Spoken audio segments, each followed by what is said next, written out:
Yo, welcome back to Quasi Bowl TV. Thank you for all you people in the building. Thank you so much. Hit the like button, subscribe if you haven't. Today's gonna be a great show, people. You guys see, I don't know if my camera is working, but yeah, we might have to light a big fat one today. You know what I mean? I see my man Irishman is in the building. How are you doing, brother? Good to see you. You know the deal.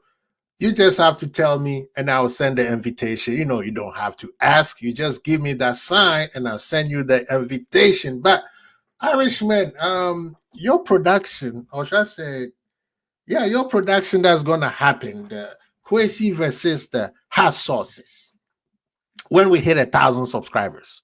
Is it gonna happen? I mean, it seems like your chicken wings might have to turn into a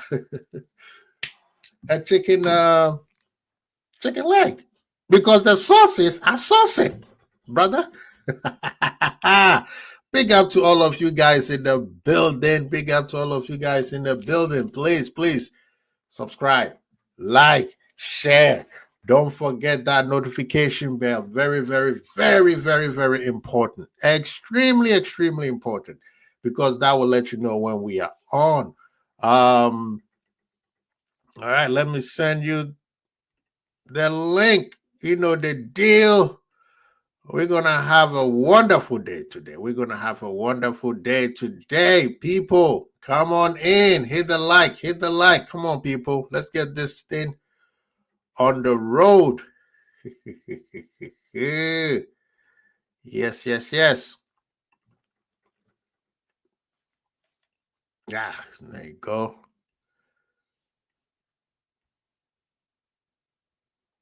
Oh, the trophy is gonna be showed. Man, we got so many to talk about. Honestly, what are you saying? Big up yourself, man. He said he has to stay. It's not possible to find a Guehi whatever replacement. Glassner says, yeah, Glassner is saying that. As he's saying that, I believe they just signed a new center back. Crystal Palace just signed a new center back. So, like I say, things are moving.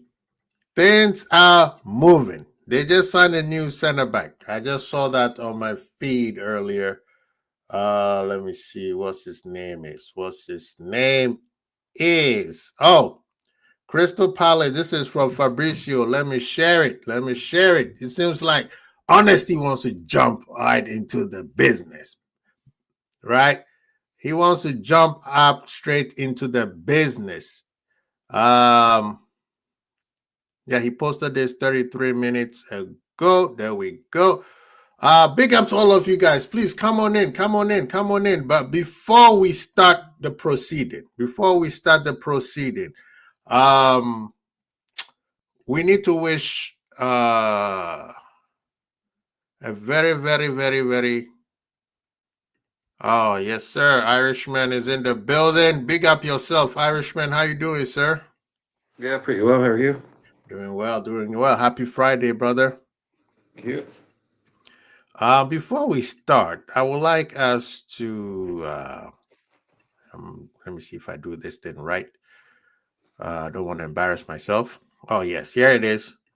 One of our own and a very special talent in the Liverpool community, Mr. Rio Ngumoha, has gone around the planet 17 times. 17 times he's gone around. So big up to him. Happy birthday to our young and up and coming Ballon d'Or future winner. Yes, today is Rio's birthday. He's turning 17. So people, please make sure to remember what are important in life. And these little things are very important. So people, make sure to remember to wish him a happy birthday. Don't just focus on, oh, he scored a goal at St. James Park and the transfer. You know, he's one of our own. even though we took him from Chelsea. So I wanted to wish him, before we start, a happy birthday. What do you say about the young man, Irishman? What do you say about the young man?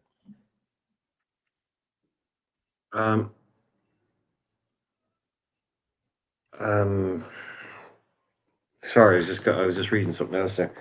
Yeah, great stuff so far. Mm-hmm. A nice time in if it was intentional, I don't know. Um, there was a lot of hype about him, obviously after preseason. So I think they Yeah. took him out of the limelight. Didn't play him in the Community Shield. Didn't play him in the game after that. Didn't get any minutes in that game. Mm-hmm. So just took him out of the limelight a little bit, and then, but Rio being the player that he is, you bring Mm-hmm. him into the biggest game of the season so far, and he scores the winner. I mean, he kind of writes different kind of headlines, really, doesn't he? He, you know, Mm-hmm. you he can't really stop having spectacular impacts when he does come on. It's when it's not like, oh, does he? Yeah, he looked decent. Yeah, it's like, do you see him? Yeah, he scored one of the best goals we've seen in ages, or he scored one of the most important goals. The guy is kind of, I mean, he's not 17 in football terms. Yeah. He's not a 17-year-old in terms of football. He plays Nah, this like, guy's like 30 some years old, man. yeah, he plays like he's just, yeah, he's been at it for years now at the top level. Mm-hmm. He's not afraid of anybody. He loves running at people. He loves running at defenders. He doesn't Yeah. care who they are.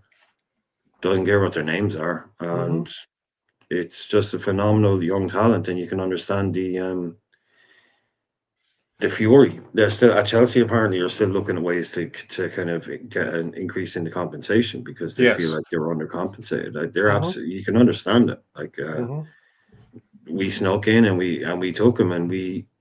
It's not just words. We say to these young players, there's a pathway Yep. to this team Mm-hmm. if you're good enough.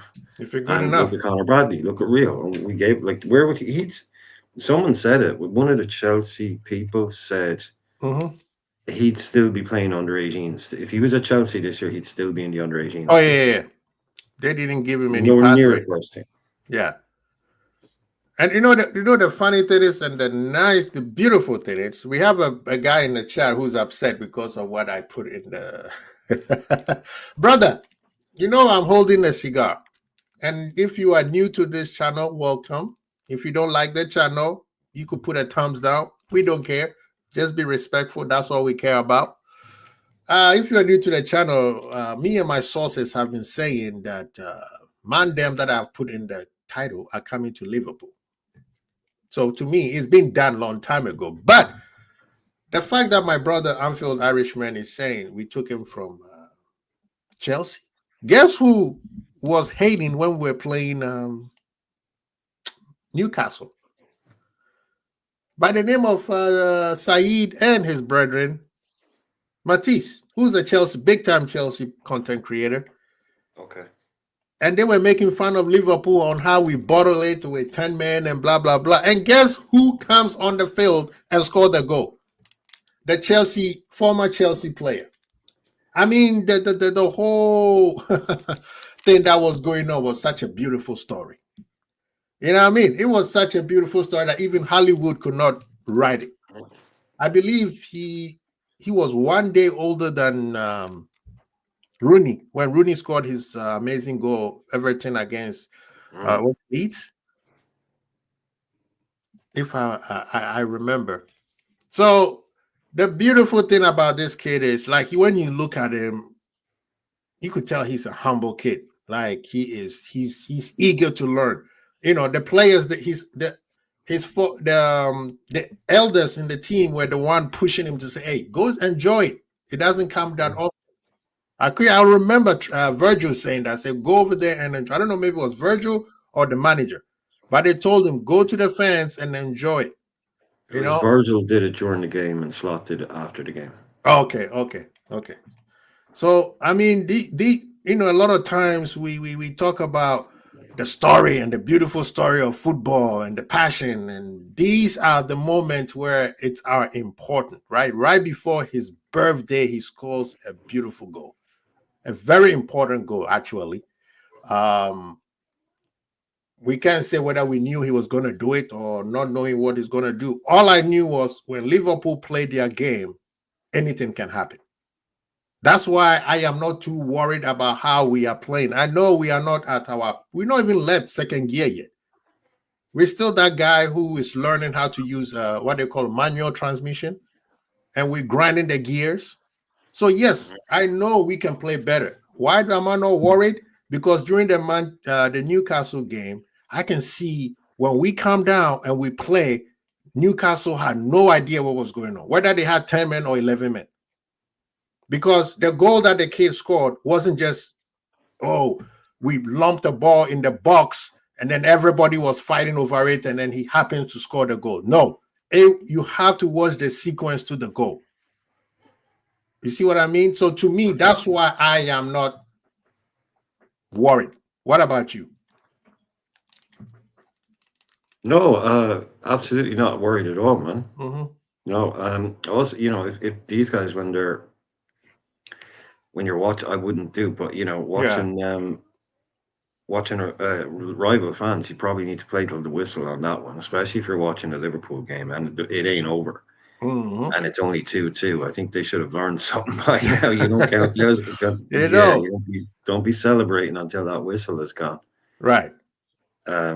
Yeah, I just would drop him out now again, probably give him a step back again.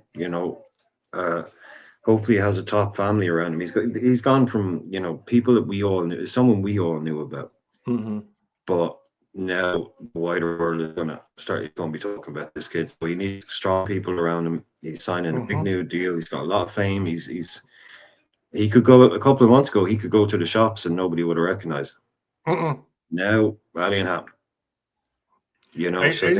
Things have changed overnight for him nearly. So that goal against Newcastle, like you said, that was to win 3 points in the Premier League. That wasn't some goal. That wasn't some friendly game. That was a proper game, and it was a winning goal, and it was a huge goal.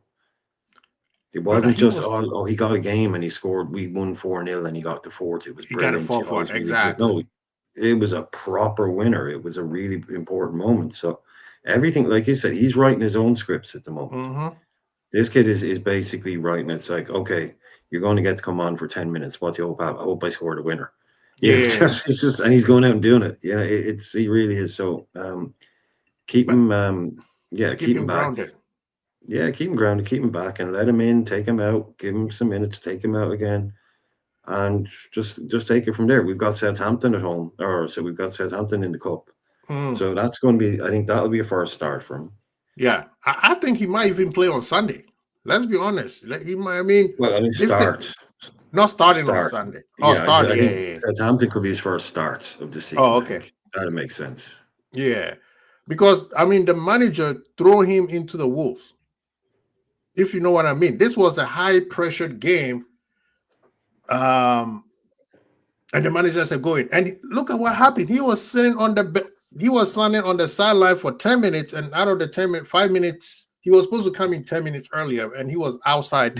He and Elliot stood outside for an extra 5 minutes. Do you know how much jittering or nervousness could creep in as the game keeps going harder and harder and harder? But he did not. Let me big up Fuzzy. Fuzzy's in the building. Fuzzy, you know the deal already. Sending to you. King Kenny LFC, we know who you are. Big up yourself. We're not gonna reveal your former name. This guy, he and Batman can never be never in the same place. So you know what I mean. Big up yourself. Thank you for everybody who's in the building, people. You know who's in the house with me. This is Liverpool. I said Anfield Irishman. Quasi's gone. You disappeared there. You froze and then you disappeared. Oh, snap. You're back. Oh, I'm back? Okay, thank you. Maybe my internet is acting up. They're trying to silence me, man. Yeah, that's it. They're trying to silence me. Anfield Irishman channel. Please go subscribe to his. He's doing I'm telling you, man, this man is putting all of us to shame. He's working really, really, really hard, and please do go support him. Everybody who's in here, go subscribe to Anfield Irishman. Thank you. Yeah, man. So this gentleman here, a lot of people say he wasn't ready. And his age, of course, 16 years old. Why are you forcing him? But I think Liverpool has a plan for him. I think Liverpool see him as, they're talking about, 17 now, so he could sign a new contract. He could sign actually his professional contract now. And it's big up yourself, Dustin. It's very important that we also, the fans, don't get too overexcited over what happened on Monday. It was great. We enjoyed. Now we move on. We should not put our whole hopes on Rio. He's just a 17-year-old who's gonna start building his, like Anfield Irishman said, he's gonna build his own path into this football world, which is crazy as hell. And I don't want to start hearing about, oh, he should go to the World Cup. He should, no. Please, leave him alone. Let him enjoy his football where he's at. Anything you want to say about this young man so we before we move on? Well, yeah. Arne Slot. There's a guy that Brighton bought. I think Brighton bought him this summer. A young guy, and Arne Slot gave him his debut for Feyenoord. It was 16, 16, 17. I think he was the youngest player ever to play for them as well. Oh, okay. Yeah, he's not that he has history or that means he's going to play Rio. It's just like he's not afraid to see a player that's that young and that good. And put him in I there. know before anyone says it, I know Liverpool isn't fine or are in the Premier League, but Rio could be better than this kid, So I think he's in good hands there. Obviously Liverpool is a brilliantly run club, so we're going to look after him. But I just think the manager is also a manager. He's gotten criticized for not playing young players. I just think he plays young players if they're special enough. You have to be pretty special to get into this Liverpool team. He's not going to set you up for failure. Yeah, I mean, so it's an attacking player who you can bring in who they can take advantage because it's later on in the game and you're not asking them to do a ton of defensive work. You're just going to kind of throw him under and ask him just go and hurt the opposition. I think it's really set up for him to really do well this year. I'm thinking kind of between 10 and, depending on how far we go in the cup competitions, between 10 and 15 starts across all comps for him.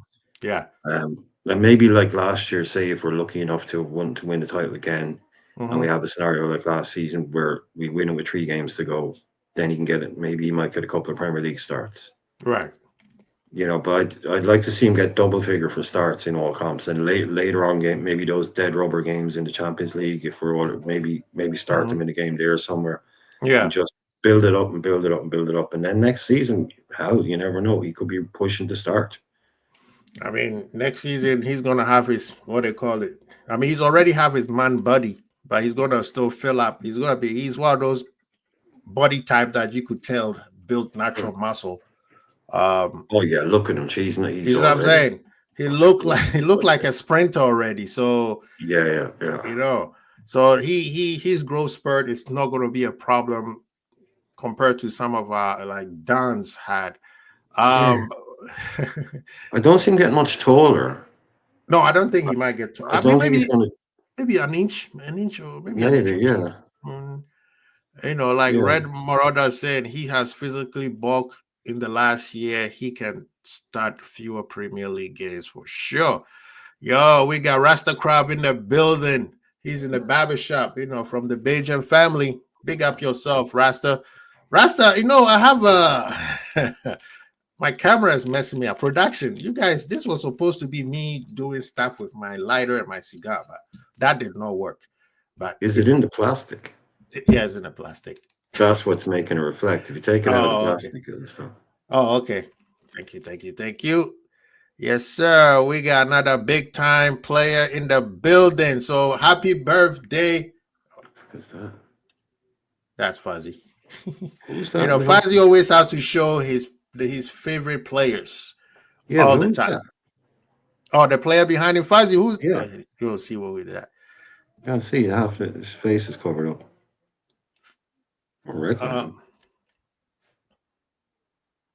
Okay. Oh, Take let your them time. do it. Take your time when you're ready. Yeah, so happy birthday to the young man, and please enjoy yourself, brother. Enjoy yourself. Let's make sure that he's well taken care of because we are his family now. And we have to protect him because it's a crazy cesspool up in these football spaces. Um, yes, yes, yes. This is what I wanted to talk about before. I know Honesty posted something about Glassner no doesn't want what's the name? Guehi to leave now, but Guehi don't want to be there. They made him play two, is it Europa or Conference League games that he didn't want to play. Now, this is what Fabrizio is talking about. This was about 50 minutes ago. Crystal Palace agreed deal to sign French center back J.D. Canvot after exclusive story revealed last week. So they've been talking to this gentleman. Maybe that's why the whole Guehi thing hasn't come through yet. Now, somebody told me he might not be his replacement. So Yeah, that's what they're saying. but so why you bring which center back has left Newcastle? Yeah, Glasner's the one say he has to stay, but we know Parrish needs the money. He's not going to let him go for free. So I think Glasner is trying to find a way to get out there, man, because I told you guys Parrish is a very useless chairman. This is something that he should have taken care of way long time ago. Now you're putting pressure on the manager to, and I feel like he didn't even want to win. Is it me or some of these owners sometimes like to be behind not behind, they don't want to be recognized as winners. They don't want to be relegated. They just want to be where and there about, so they just keep getting their Premier League money. What do you say, man? Because it makes no sense. If you are in the Premier League, you want to keep moving. You won the FA Cup, you won the Community Shield, you're supposed to be in the Europa. They played you guys, but instead of helping the manager by getting proper players, he's waiting till the last minute. Is it just me or these people don't really care? They just want to get the money. Well, he's I do have a lot of sympathy for Palace this year, just with the fact that they were sold pretty much in a 5-minute quick sell job. Having to go to court of arbitration for sport because of the whole thing that happened with him. So they've had a very difficult summer. But I just keep going back to the quote. Like I think it was Parrish, or maybe someone was not quite quoting him, but directly, but saying like Parrish saying we can't afford to let this guy leave for nothing. Right. So that was what I always thought his stance was. That's Parrish's stance, but I don't think Glasner. Yeah. But so I don't know really. I mean, like I've heard said, yeah, this guy they wanted him anyway. He's not replacement for Guehi. But why they'll have suddenly decided just for the sake of 5 million in difference, it's an annoying transfer, that one. I don't really know what's going on. You've got a player that wants to leave. We're prepared to spend 40 million on him by the looks of it, 35 million maybe. I mean, I think it's a fair enough price for something like that, but if they've come out and said they can't afford to lose him for nothing, then I don't understand why they've all of a sudden just decided to keep losing for nothing. I don't get it. Right. It makes no sense to me. You're wasting time, and it's like, you're going to be playing more games. This is something that you should have done at the beginning. If you are in Europe, you got to act like you are in Europe. You know what I mean? Fuzzy, how you doing, brother? Can you hear me? Yeah. Yeah. All good. I'm good, man. Yeah. All right. Who's the player behind you before you start, man? Oh, Di Maria. Di Maria. Oh, okay. He used to play for Deportivo. He was a Brazilian guy. All Brazilians are put up there, isn't it? Show support to the Brazilian player. Yeah, he was a skillful player that used to play for Deportivo like Aurelian back in the day. A Brazilian international. Great player. Yeah, De Maria, very good, very Oh, good. Zay Maria. Oh, yeah. De Maria, I can't see him. Your chair is in front of him, so I could only Oh, see him for like half. yeah, there you go. Okay, right, yeah. Yeah, the screen is a bit small, that's why. Yeah, he was brilliant, absolutely brilliant player back in the day, man. I just Remember him want to from remind Football people, Manager. you know what I mean? That's why I put people in there, just remind people we used to have better players than we have right now. Yeah. You know what I mean? So just to show, like, you know, there was better football back in the day than now. You know what I mean? You people are all old. You know, in my day, the players said, come on, people. Much Go ahead. In my day, it was all black and white, Quasi. My day was all black and white. That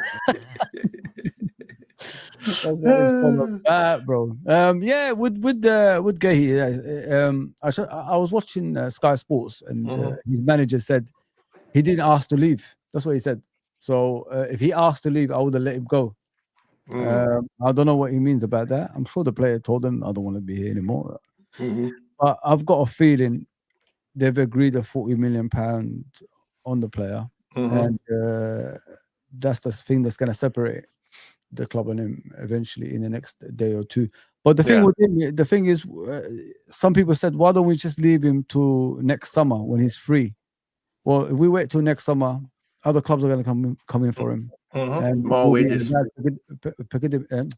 We'll be in a bad place. So we don't want to be having a bidding war with over him with other clubs, and I'd rather just get him now because we need him now, and move on with the season because we've got a lot of trophies to fight for. Yeah, man. I think what's the name? Baptiste said, I think with the Guehi transfer, Palace wants him for as long as they can to keep him. If that means after the next match, then they are going. It makes no sense because if he gets injured, he's not going anywhere. Now you don't get any more money. That's what I'm saying. Parrish is he is not a very smart dude. He's more of a very good businessman. He knows how to get money, and that's all. I think this new fame was something that, just like the Newcastle thing, they are not prepared for this. You know what I mean? They just wanted to make a run, and they made a run, and now you won. Now everybody's looking at you like, hey, you a European football team now. So act like it. That's why I was feeling a little bit sympathy for Mr. Eddie Howe, but his owners are not prepared for this limelight. They think, oh, we are here now. Everybody is gonna respect that. No, there's levels to this. If you this is a transfer, you sell Ete. Have you replaced Ete yet? They got that kid from Villarreal, right? Apparently, he's very good. Yeah. But Guehi has already said, if I don't leave, I'm going to leave for free. That means you don't make any money for the club. And it's not like you're going to make that much money in a conference league. Yeah. I think selling him, you get more money from selling him than even what you make from the conference league. So, and he's a great player. So you're going to have what? Like Alfred Irishman saying, 35 plus another add-ons. Bro, that's what I heard, that he's probably going to go for 40, right? It's going to be a 35 fee plus some add-ons, and then he move on. And what's the name? Rasta Crab has a concern saying, and we as a club waiting as long to sign a center back. Rasta Crab, this is where I want to ask you, do you know who is the president of football operations at Liverpool or the entire FSG sports media? This is the same man who said, no, I wasn't him. I lied. That was Klopp. But he was also agreeing with Klopp that if we choose our number one and the number one says they want to come to Liverpool, we are not going for any other options. Yeah. So I don't know why you are upset or you are kind of like concerned, because this is how Liverpool roll. You forget our best center back in the world, Virgil. I'm just saying, I don't know why some people get mad at Liverpool, and that's how Liverpool operates. We do not care who else is over there if we feel like the guy we're going after wants to come to our place, and we don't care about any other options. I thought that's how big boys roll. Yep. Am I Irishman? Am I making it up? No, he's right to be worried that it's taken until 2 days before Monday. I'm not very happy about this either. the fact that this hasn't. It's a really annoying transfer. I just don't understand why. They would try and hang on to this guy. It really just for £5 million. I just don't get it. That to me was an easy sell and an easy buy. Yeah. Palace get whatever it is. If we're playing hardball, 35 million, they get their money. We get a player. They could have. But it's it would worry me, the idea of not signing someone else, and if this does fall through, because they can all fall through. And I don't know what's gotten up Steve Parrish's nose, but he's, like you said, you say if they all want the money, just go and sell the player, do what you've been doing for a while, and get some guy that no one's ever heard of for 18 million from France or something that you're going to sell in 3 years for 50 million. Right. And just move on and keep doing that. So to me, it seemed a very simple transfer to be done. I thought it was going to be one of the easier ones as soon as it came out that we were into. It's like, you didn't see that happening. 1 year left on this deal, moving to a bigger club, won a trophy with them. Thanks very much. We had a great time together. You've got some money. I'd be leaving on a free next year, all that stuff. And so if you're going to look at that to me and then go, we got Evo, BBD, and Leone for the season, that ain't going to work. Right. It's not going to work for me. Leone's never kicked the ball in the Premier League before. What do we need? We need another 38-game season from Verge, plus a full Champions League campaign, plus cups. Virgil, a year older, the need for a Guehi, if we don't bring it in, I think that will be a serious oversight. And I know what you're saying about waiting, but this one, I'm not seeing much positive news on this. It's all back and forth, and he said, she said, and it's on, it's off. So, yeah, I wouldn't mind if you just said, fuck this Guehi nonsense and just move on to someone else, to be honest. He's not the only defender in the world. There's probably plenty of defenders we could out and just go snap them up and just get them like we did with Leone. We could have brought him in with this. Because it's just what you're saying, about Virgil, but Guehi's not Virgil. But this is the thing, okay. Guehi's not Virgil. This is I'm going to be the devil's advocate here.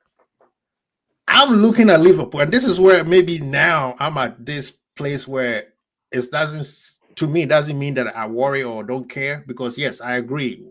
At the beginning, in the middle of the summer, when the manager was talking about we got Gravenberch who could play center back, we got this, we got that, right? I'm like, nah, I want my midfielders to play midfield, get me center backs. But I cannot sit here and say Liverpool have the best structure in football. Never mind in Premier League, in football. And I'm going to sit there and say, you know what? Everything they're doing. That's the thing. I think people just want to bulk up. We need depth, and not understanding that Guehi could also be sitting there talking about, if I come in, do I play? Don't look at how Konate is performing and say, oh, you will play for sure. Konate could flip a switch and all of a sudden he's back to the old Konate. Then what? Right? I'm not saying that we don't want him and Guehi should not come in, but I'm just saying that people don't.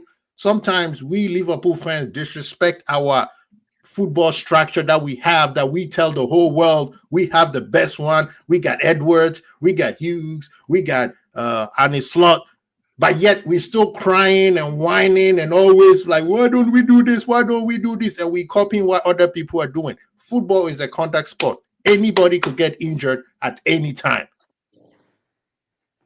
Right? Anybody could get injured at any time. But at the same time, I think that we need to chill and relax and wait and see what they're doing. If they don't, then you come at them and say, you know what? The thing is, Quasi, like, yeah, you need to understand.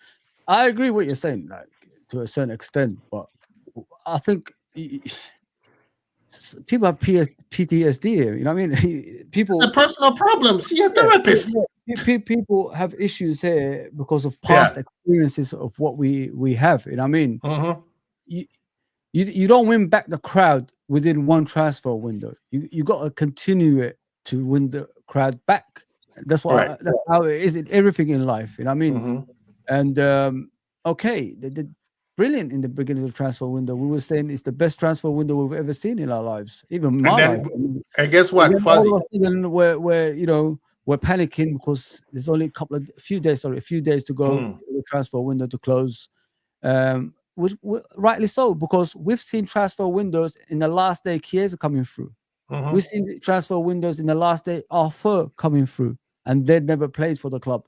So this is why people are still not trusting these guys in a way, which is understandable because I don't think sorry, Fazi, I don't think it's understandable. I'm sorry that I'm catching you. I don't think it's understandable. Last year we didn't have enough players.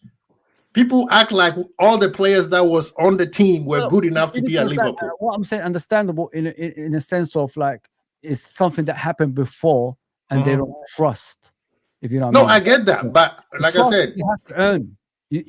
I'm sure in life, that's how it is with everybody, right? Not true. You are right, but yeah. So this is what the fan base. This is why they're panicking at the moment, thinking that something might not come through. In your eyes, Quasi, you know they're coming through, but in their eyes, they don't have sources like you. But the thing is, okay, check this out, right? You need Irishman, real quick.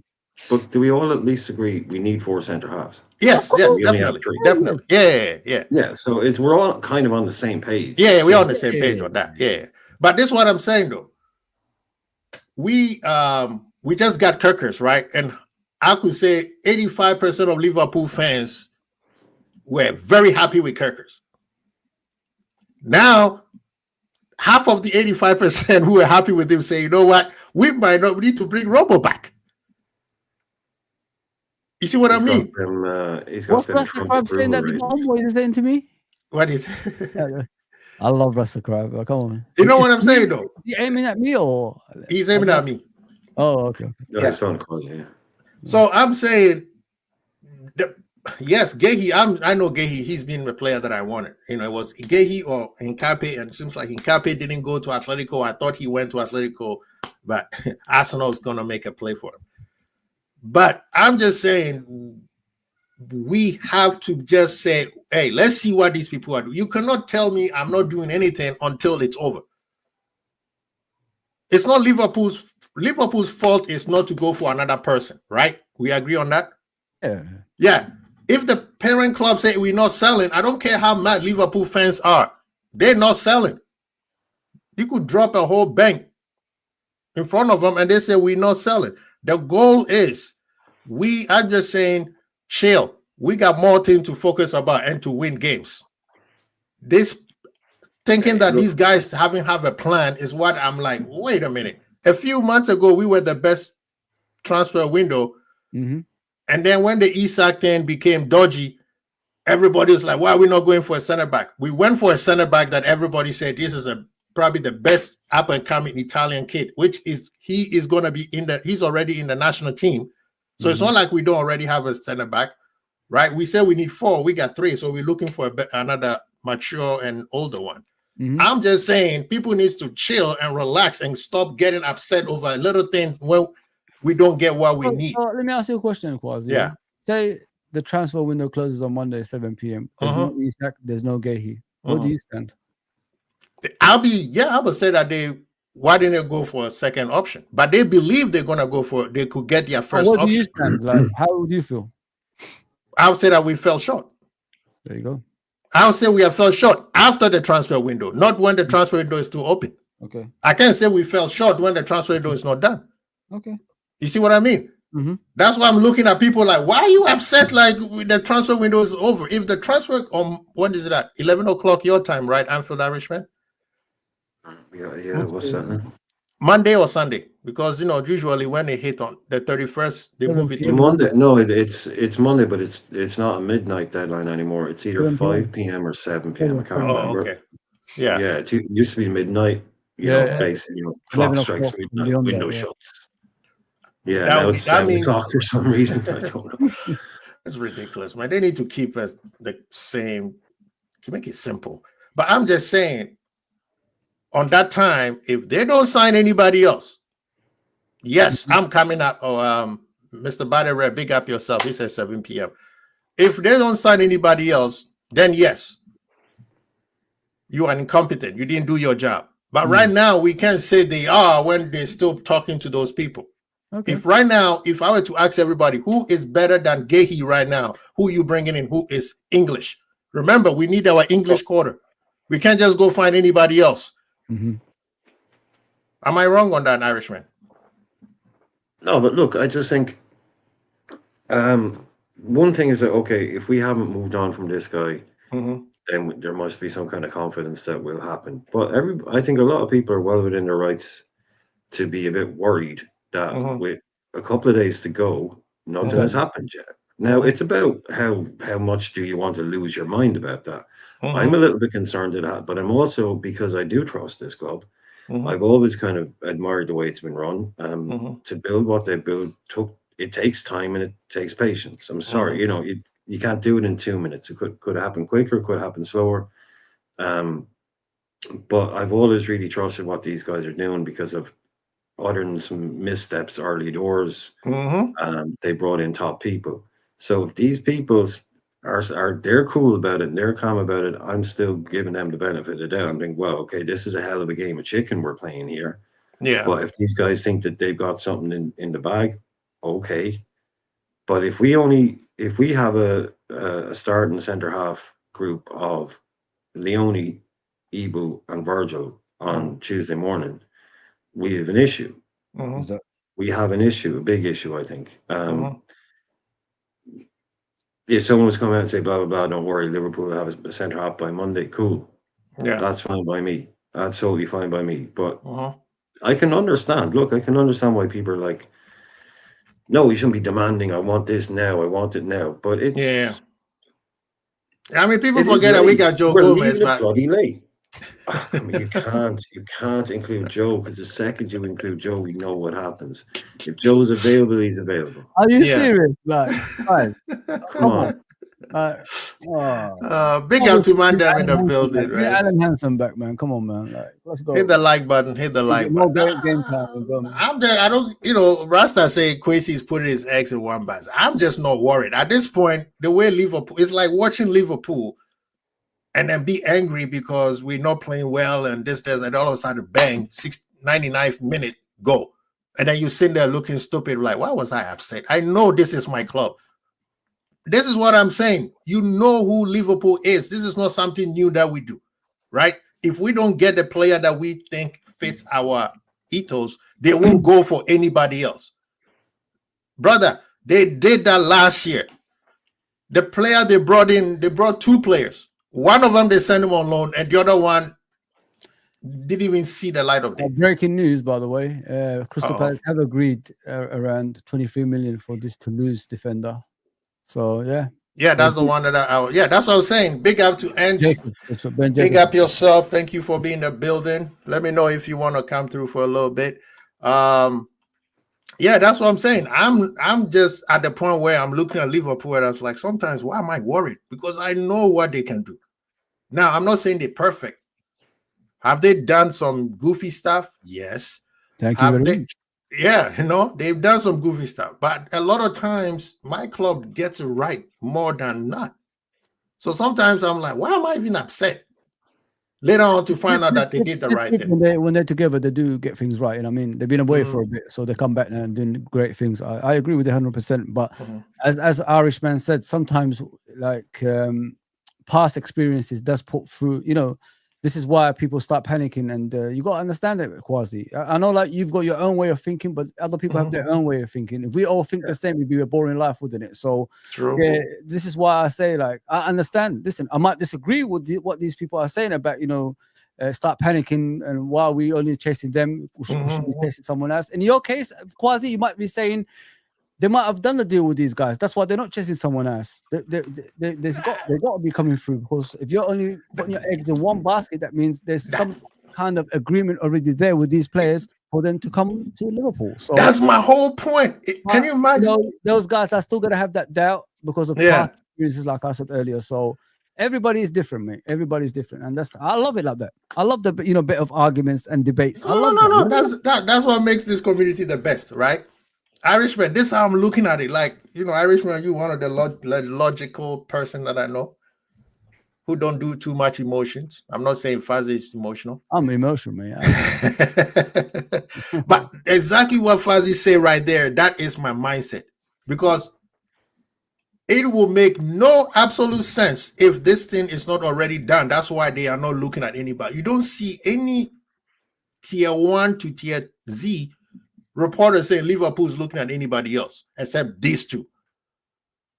So the logical answer to me is like, these people got something in the bag, right? They got something in the bag. And if it doesn't work, they don't care whether it works or not. The manager could take the pressure. You see what I mean? We, the fans, could be like, it makes no sense. No, I mean, like, I don't want to keep bringing last year. What happened? You disappeared for a bit. I know, man. They're trying to shut me down, man. It's Rasta Crab and his crew out there. They're trying to pull the plug. Big up to Mandem in the building. Please hit the like button. Please hit the like button. Get the likes up, people. You made another point as well, Kwasi, which is brilliant, I think. Liverpool don't buy players unless it's players.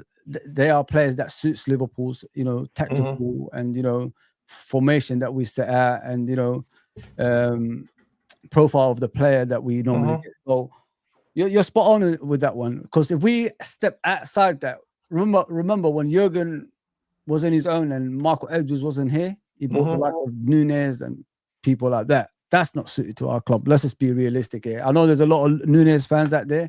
Look at the difference between Ekitike and Nunes now when you're watching the play. It's different. You know what I mean? Let's just be honest there. A guy could hold up the ball, pass the right passes, doesn't overplay things, and scores goals. That's what we've been looking for all this time. Right. And a player is doing it simple side of football. That's what Nunes struggled with. Right. But you're right.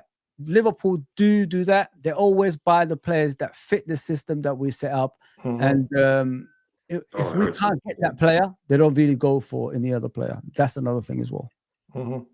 I know, Rasta and Endz men are conspiring again, trying to get me with what's his name? It's them that's doing that stuff. Yeah, they try to get me. I see what they do with it. The conspiracy that's going on. I see you guys, but people, you know what? I wasn't gonna open it. I'm gonna open it. I'm just letting you guys know. I'm not even gonna wait till the fat lady sings.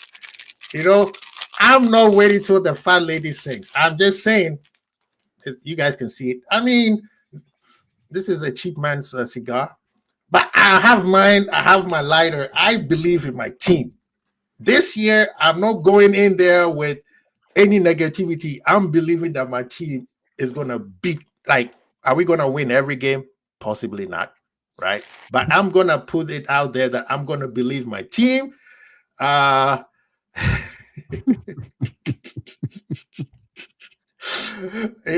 But I'm just saying, logically, it does not make sense for them not to look at anybody else, right? They are not looking at anybody else. To me, I'm looking at it like it makes no sense. So I'm like, okay, hey, last year, the funny thing is, Klopp said, we got bills to pay. He didn't buy anybody. He won the league. Basically, he won the league from game one.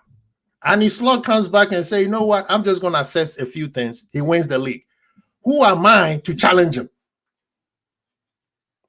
I understand people have the right to be a few worried because PTSD runs in Liverpool's blood. It's okay. Once in a while, something could flare up that feeling. But I don't want to worry. I want to believe in my team, right? Even when we not play well, I'm like, yeah, we not play well, but Liverpool is the only club that can do something like what happened on Monday. Can you name any other club that can do that? Man United, didn't it? Who? Say that again. Who? Man United, didn't it? They can beat. What's that team? Grisby. Let me give you something. Yeah. I want to tell you, the good days are coming.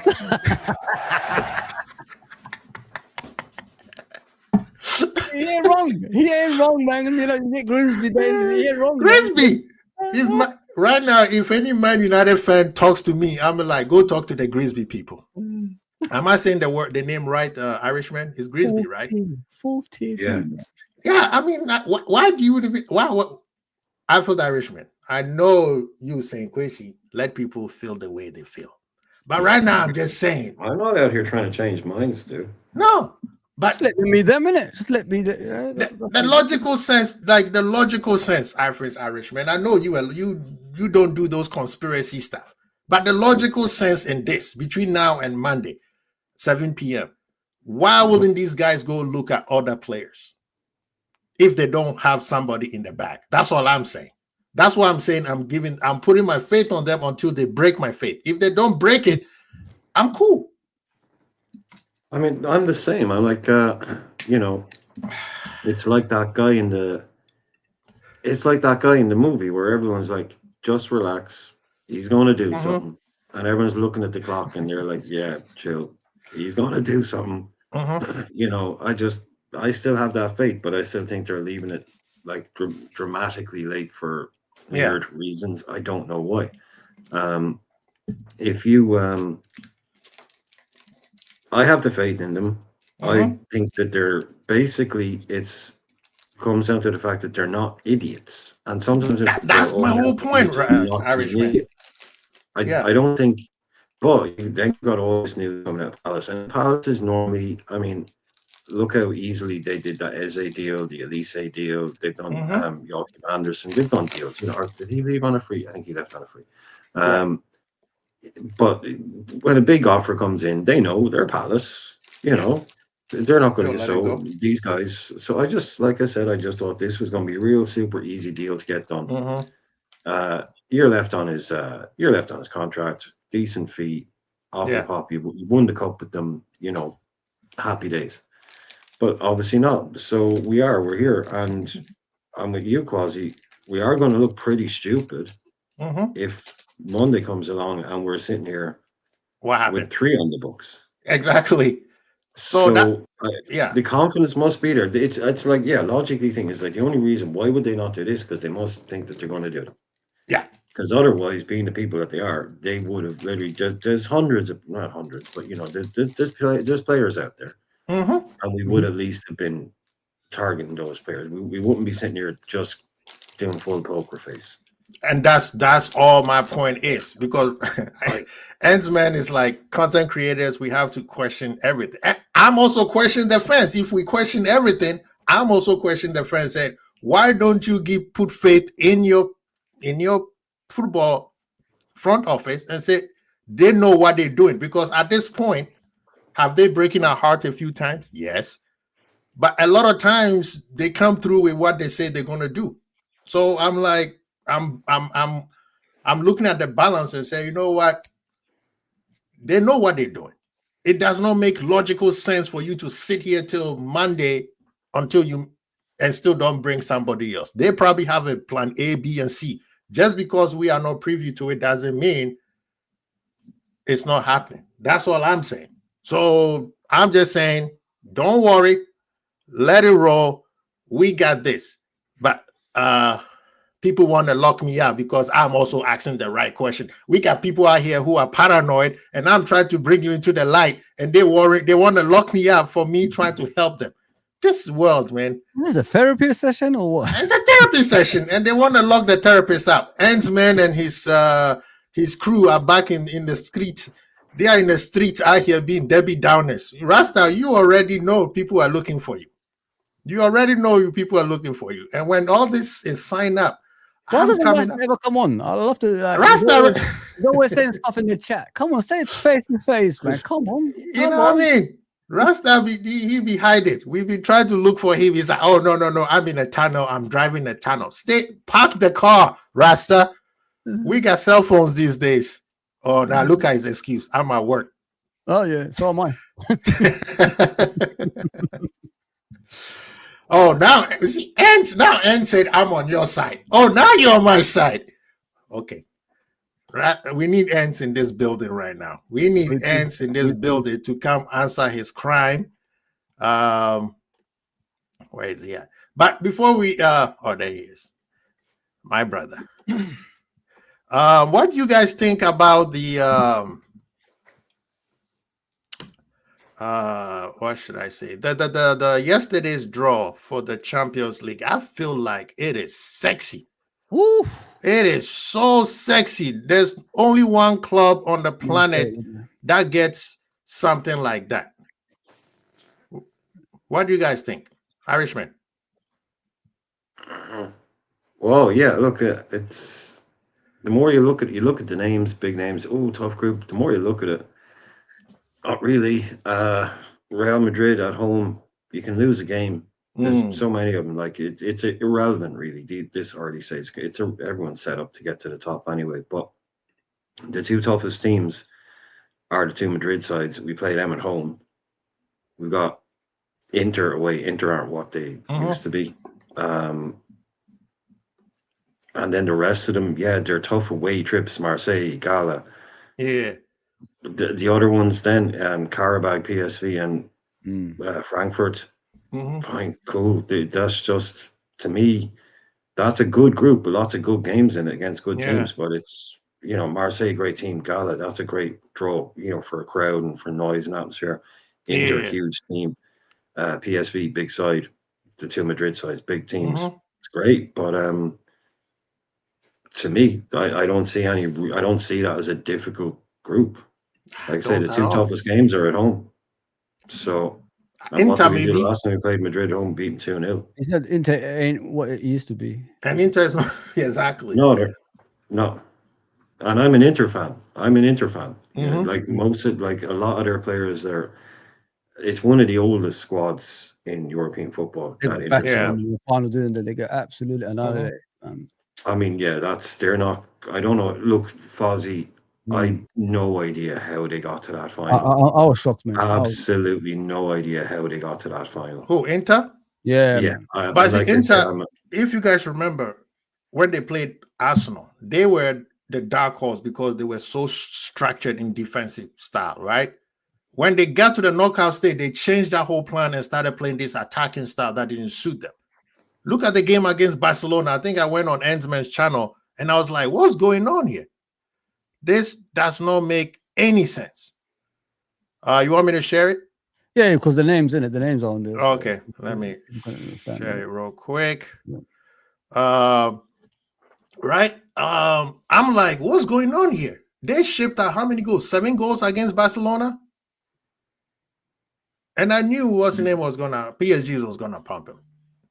Now, because of that, Bastoni has lost a lot of stocks ever since then. So yeah, Inter, I'm not really. Madrid is gonna be a very emotional game because Trent is coming back home. Well, he hasn't even made the England team today. So. Yeah, he didn't make it England. That's why I keep telling people, don't worry about Trent. He left. Goodbye. Now we're worrying about our problem, right? Did he not make the squad? No. Ooh. Even being at Roma today and helping him with that, you know what I mean? How's that Ballon d'Or looking? Ballon d'Or looking now? And people, this man, you have to introduce him properly because it's part of the contractually obligated to introduce this man. Busy for us nowadays, man. With all the lights. Fuzzy, he made the pa. Oh, you want it? Yeah, please. Because it's part of the, this man is it's Hollywood, man. Otherwise, ladies and gentlemen, we got the man, the legend, the only Hollywood Endz. This man, you cannot get him easy. His M&Ms has to be only red. He can't see any blue in it. If he sees any blue, the contract is voided. This man is a legend in these streets. He has put me on. He's put a lot of people on. Ladies and gentlemen, Football with Endz is in the building. I appreciate that intro still, man. I need to get some sound. I need to get a soundboard. It's fun, bro. It's fun, man. Get it.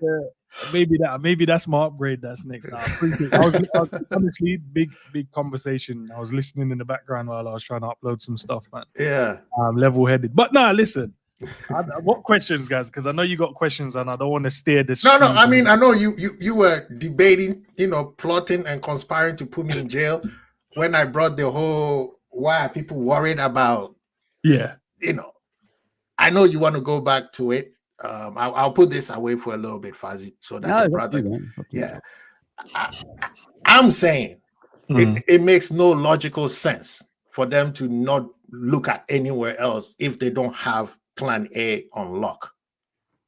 It makes sense, and that's why I need this Isak guy at the club. Guehi is one of those ones I think we definitely need as well, but Isak is the one I think is going to change this team dramatically. Right. I think going forward. But as I said, I think maybe not the last stream, the one before that. I think it's me because I want the player so much. I'm getting impatient now. because I know what it means for us as a team. I know where we're heading. And getting each other in there. Play 2 up top, 1 up top, and if you substitute one, the other one comes on and he's still cooking as well. So I love it, man. In terms of, I think the football though, man, we need to be better defensively as a unit, bro. That's the only problem I have. Right. This season. But I see a lot of people pretending, man, they're excited and happy and that. Nah, bro, don't lie to yourself, man. Last season, when me and Sam was like, nah, we're gonna win the league, and you believe it, and everyone's like, nah, what are you man talking about? This team, Right. They got Diaz, they don't like Nunez is dead food, Kanate is a bozo. They were just naming players. I was like, nah, don't diss the team like this. Yeah. That Paul can't score goals, he only scores in purple patches and stuff like that. I was listening to people saying, now this season with all the signings, and we're going, nah, I don't know, because we've sold too much and then we're adding, and it's going to take a bit of time for everyone to get better and stuff like that, and the unity within the team and chemistry and stuff. And we just don't like how open we're playing. Everyone's crashing out with that. So you didn't trust us then. Don't trust us now. It's fine. It's fine. Be happy and let things. But as I said, we're content creators, so we got a question and we have to have deeper conversation, and we can't have surface level conversation, which you guys are not having. But I think many people kind of do that. And then it paints over the things that we notice because we don't want to say it. And I'm happy to say stuff, man. I don't mind. So, but I'm happy, bro. I'm happy. I want. No, with me, like I look at Liverpool and I say, okay, have the structure of Liverpool let us down a few times? Yes, right. We went through the whole club. Buy midfield is like my midfield is the best midfield in the world, right? Yeah. Buy center backs, and then all of them goes away. So I understand why people are worried. But then when I flip it, I'm like, Liverpool usually get it right. No, we do. And this time I'm like, you know what? I'm going to wait till after. Maybe I should have said that and people would be less upset. The window doesn't close till Monday. And being logical is this does not make sense if you don't have plan A, plan B, plan C in the bag already for you to just sit there and say, we're waiting for these two gentlemen to show up. Something is going on that I'm not privy with. Now, go ahead, please. I think you're right. I think that, but then in the past as well, the past business shows sometimes Liverpool are willing to wait. That's and what I was saying. I don't see, this is not the season where we can wait. And that's probably where I need to see these men in the building, bro. Obviously, it doesn't matter if we get them now or Monday because they're not going to play on the weekend, which is fair. But it's just the fact that I don't want to leave it late and then we're arguing over 5 million. And I know Liverpool, we want to look like the big dogs in the building. So when we're like, we ain't got 5 million. I'm like, nah, listen, just pay them the 5 million and get the player in. They might argue, and I don't want to leave no room to be able to negotiate. So I think that's mainly my concern. I think in previous years when it wasn't I want to retain the title, and in previous years when we were just challenging for top 4, I will wait. Isak, don't worry, January. Isak, don't worry, next summer. Now we're title winners, bro. I want to go back to back, so there's no waiting. That's to be now. But big up to Irishman and Fuzzy as well. I don't think I said big up, guys. Always, man. Bro. Always. Bro. No, I mean that's my reason, man. I don't want to wait. No, man. and that's why I know Zuberi's in the chat. I know Zuberi's in. Oh, go ahead, please. No, but he's 100% right. If you're champions, you act like champions, don't you? You don't wait. You need to get those players through the door. Arsenal got all their transfers through the door. We are the champions, but Arsenal acting like the champions. Doesn't make sense. Does it? Why do we have to wait? Just get the players through the door. You know what I mean? So we could be ready for the upcoming games. And, nobody's going to be, panicking anymore. That's the whole point. You know what I mean? So, listen, if you're champions, act like champions. He's 100%. Irishman, before you go on this, let me challenge Fuzzy with their statement. Go on. Are we not sure Liverpool is at the stage where we are not worried anymore? City used to do that where Pep was like, I just need one player, I'm good to go. Arsenal, yes, they acting. The key word, acting. But then when you ask Arsenal fan, you're going to win the league, they still tell you we need a few more shopping lists. Liverpool is saying, I need this and I'm good to go. That's the difference I'm seeing between Liverpool and Arsenal. We getting the right players, they just getting fat. Listen, that's the players they wanted, but they went to Palace, they wanted Eze, they got him.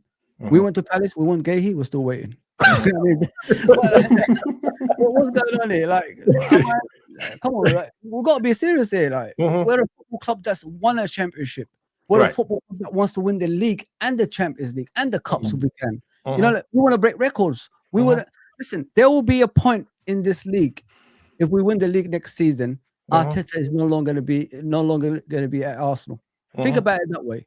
That means they're going to have to restart. Those players psychologically are messed up, so they're probably going to leave. We probably have to go shopping down there as well. No more shopping, you know, at Tesco's like Man United, but we'll probably go shop at Arsenal and probably get some of their players like Saliba or something like that. You never know with football, guys. Psychological things can happen to footballers when you don't win championships. So we need to put ourselves in a place where we can win the league, where we can win the Champions League. And this is what I want right now.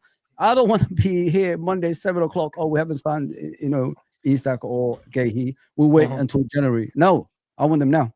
Here now. And I agree with you on that, because I feel like, and that was my debate with Zuberi. I was like, I think we need to be stopped doing the what if. Can you imagine if Salah and this person played? Can you imagine if Virgil and this person played? You know, we did that a lot with Suarez and Torres. You know, Torres and Coutinho. Oh no, like all these players. If these players, but right now, hence the reason why I believe FSG and Edward say we going all in with Isak, because Salah is not at his pump yet, but he still has the finishing. Do you guys agree with that? Isak's going to be Salah's replacement, not obviously positional sense, but for goals in the future. I think it's more to take the pressure off of him more so than not, because I think even though Salah has given us like crazy seasons over the years, but he is declining in terms of not from his output, but from what he offers within the game over 90 minutes. So in terms of 90 minutes, he doesn't give us everything, but then he'll pop up, get a goal, couple of assists, and then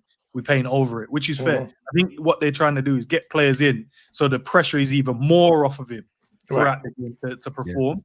Then when he's playing, then he can then go, right, Isak's already scored, Ekitike scored, Verts scored. Now I can chip in and do my thing. Where in the past it's been, I give the ball to Salah FC, score goals, assists, and then everyone's like his backup dancers and stuff. But exactly, we're building now to go past these guys. And it doesn't mean we'll forget what they've offered. It just means Liverpool has to have a future, and the future doesn't mean you sit there and rest on the players you currently have. You have to build it. I think that's what we're trying to do at the moment. But some people ain't gonna want to hear it, man. That's what it is. and it doesn't fall on just on Liverpool. Where it falls on Liverpool is, where's your plan B? And that's what people are frustrated about. Because you have to remember, if Paris say, okay, you know what, I will lose this guy for free, then, okay, Liverpool, what's your next move? That's what we should be asking. We shouldn't be questioning if these guys they know what they're doing. For me, people asking what Edwards and Hughes know what they're doing is an asinine question. They already showed you that they already know what they're doing. They're going for players that, come on, last year you even think we were going for these players. And those players are not just easy. You show up and even if they want to come, look at Isak. Isak had to basically, they're refusing to go to a barbecue, people. You see what I mean? So we have to look at Liverpool. The level that we are right now is not the level that we were last year. And I agree with you, Fuzzy. Get the superstars in. Don't wait. But these superstars are not easy to get them in. The easy thing for us right now is nobody's bidding for them. Why? Because that player wants to go to Liverpool. Yeah. Which is a place where, what was the last time Liverpool was at this place? All summer, all the players that we get in are all players who said Liverpool. The parent club would have wished there was a bidding war. Irishman, what are you saying? Well, with the VVD thing, I think it's Guehi. I don't see it, to me, it's weird, because with VVD, a club like Liverpool, what was that, 2017? Was it 17? When VVD came in? Yeah. Yeah. Right. That Liverpool team in that year, that you wait for a VVD. You wait 6 months for a VVD. That team then is like, yeah, we're waiting 6 months because this is a game-changing player. Like, this is, is Guehi at that level? I don't know. You know what I mean? I just think, does this guy really change the needle, or push the needle that much for us that it's Guehi or nothing? I get the Isak or nothing. Yeah, cool, because I don't think if we were to knock out Isak, I don't think there's another number 9 out there. I think we just got a more versatile forward in instead. I think it's just Isak was the one guy we're looking at in that area. Is Guehi that special? Guehi's a good player. He can, in a pinch, he could play DM. He can play left back. The guy's versatile. He can do different jobs. Big kind of Joe Gomez-ish. Great little squad player, but is he really worth just kind of hanging back? They must be super confident on this because, but like I said, everyone is out there agreeing. We all need 4 centre halves. We don't, like Endz is saying, this is not the summer. This is not the year to wait. This is not the summer to wait. This is the summer to put, like, we are putting the foot down, lads. Come on. Obviously, Ekitike, Wirtz, Frimpong, Kirkes. We are putting the work in there. So you don't stop there. And I think they know that. I think these lads are saying, like, it's going to cost a hell of a lot of money. But if you bring in Wirtz and Isak and Kirkes and this in this summer, you're setting this shit up for the next 5 years at least.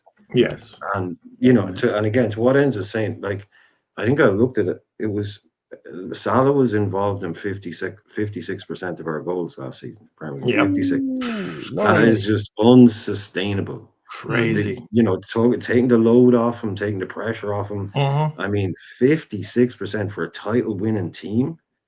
That is disgraceful. That is showing you Diaz isn't even, and Diaz had a bloody good year. You know what I mean? This is showing you that the goal spread that's now obviously going to come in has been a long time in the making. Because it's not surprised really Salah is just sitting there waiting, almost like when Messi got to the end where he was just, not that he's finished, but he just started strolling around and picking his moment and choosing his moment rather than trying to be involved all the time, because people are bringing up those numbers now. 45 minutes, you do know Salah touched the ball 6 times in the first half. And it's like, that's standard shit now. That's kind of been standard shit for a while. 8-9 times, a bit more in the second half, but then chooses his moment. Right. And tends to deliver. So, but it does need Virgil's 34, Salah's it needs changing, needs phasing out. And if you're bringing in Isak and we've already seen Ekitike has just walked in like, what's all this about being a project striker? We don't need Ekitike. We don't need another project. Does that look like a fucking project to you? He wasn't ready. This guy is ready to go. Same way. And Wirtz, when he gets up and running, Isak and Wirtz, Jesus, man. If you're not counting penalties, okay. Open play goals may be different. Fair enough. That's a fair point. If it's not 56%, if you're not counting penalties, okay. But still, he has to score those penalties, though, right?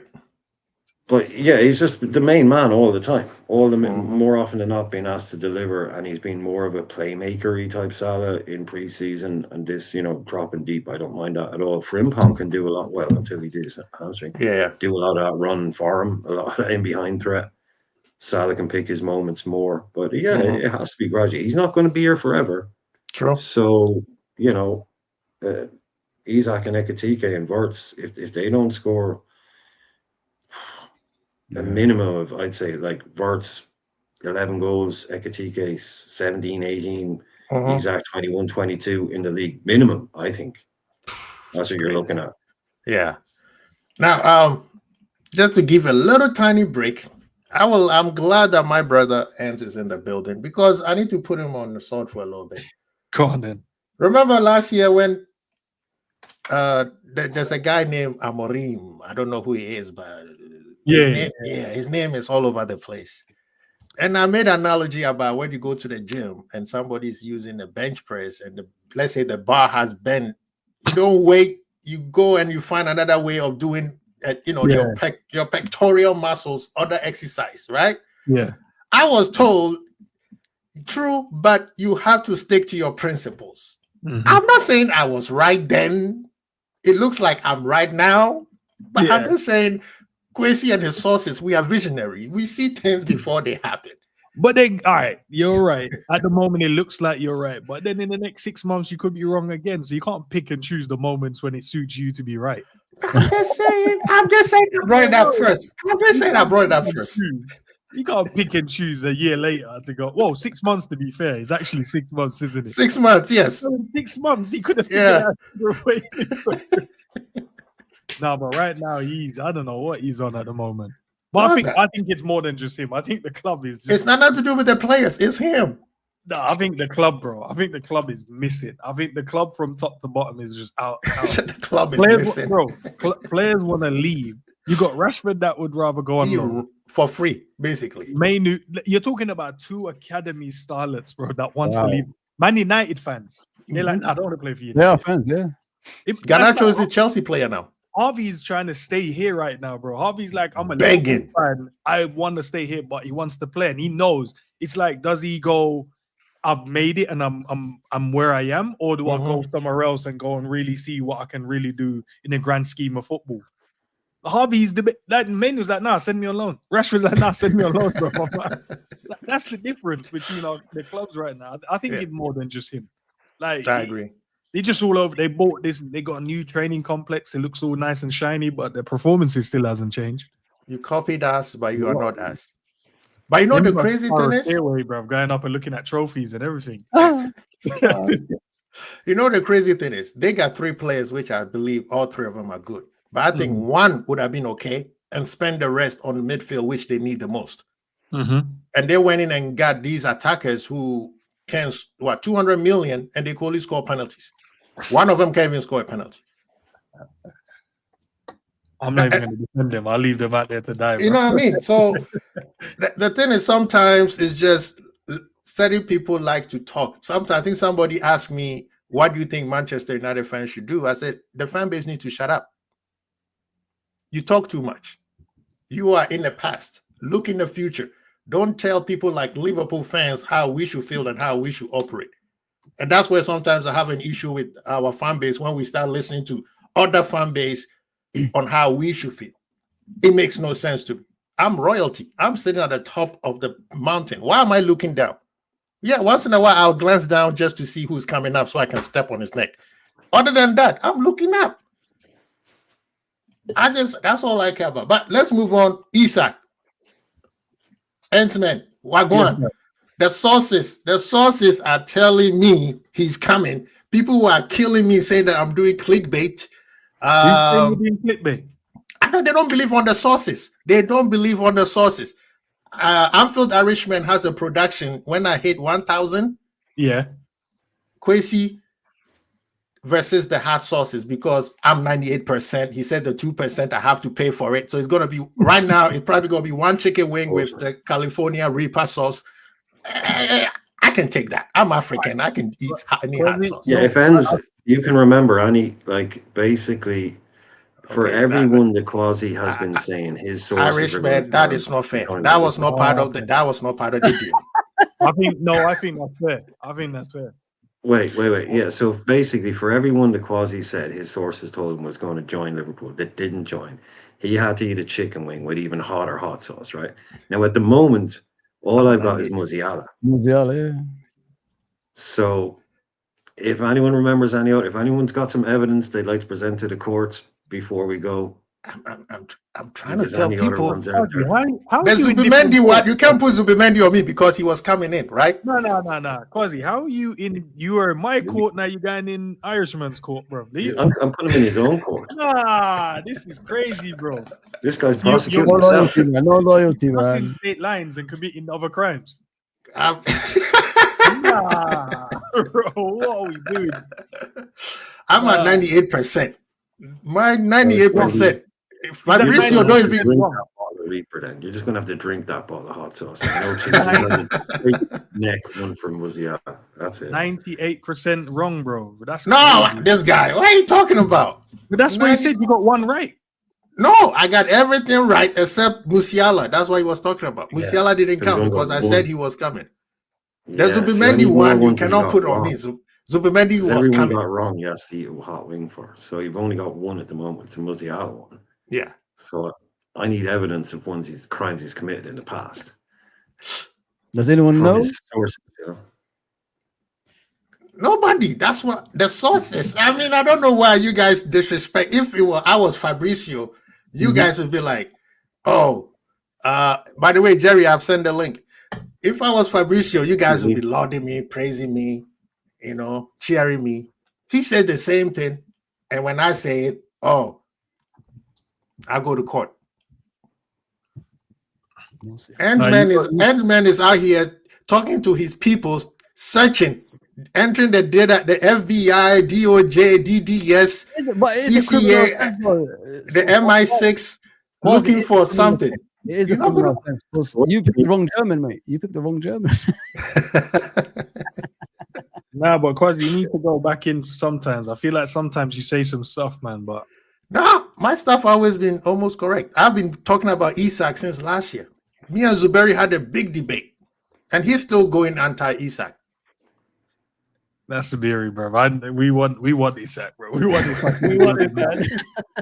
Like, we need this brother in now, man. No messing around. No, let's wait till 6 months to 12 months. Nah, we're not in. No, I've got a title. We have got a title to retain. I'm not waiting for what to come in the back end of the season to help out. No, come and settle in now and help now. Give us the points now, and then we'll go and we'll see where we're at in 6 months' time. That's all I'm saying. I'm not That's waiting. all I'm saying. Yeah, I'm tired guys, of the what ifs. I'm tired of what ifs. If Salah would have played with this guy, if Salah would have played with that guy, I want Salah to play with all the best players that we have that are there, and I want to see it. Question, yeah. Yes, sir. If we beat Arsenal convincingly on Sunday, is that a statement to the rest of the Premier League? Yeah. Big up to Jerry J's in the building. Big up. Charlie, why are you talking about my shito and my, what's up? You're supposed to support me, man. Ghana, man, we're supposed to be on the same page. And you are I here. said the shit was nice. I said it's nice. What do you want me to say about your thoughts?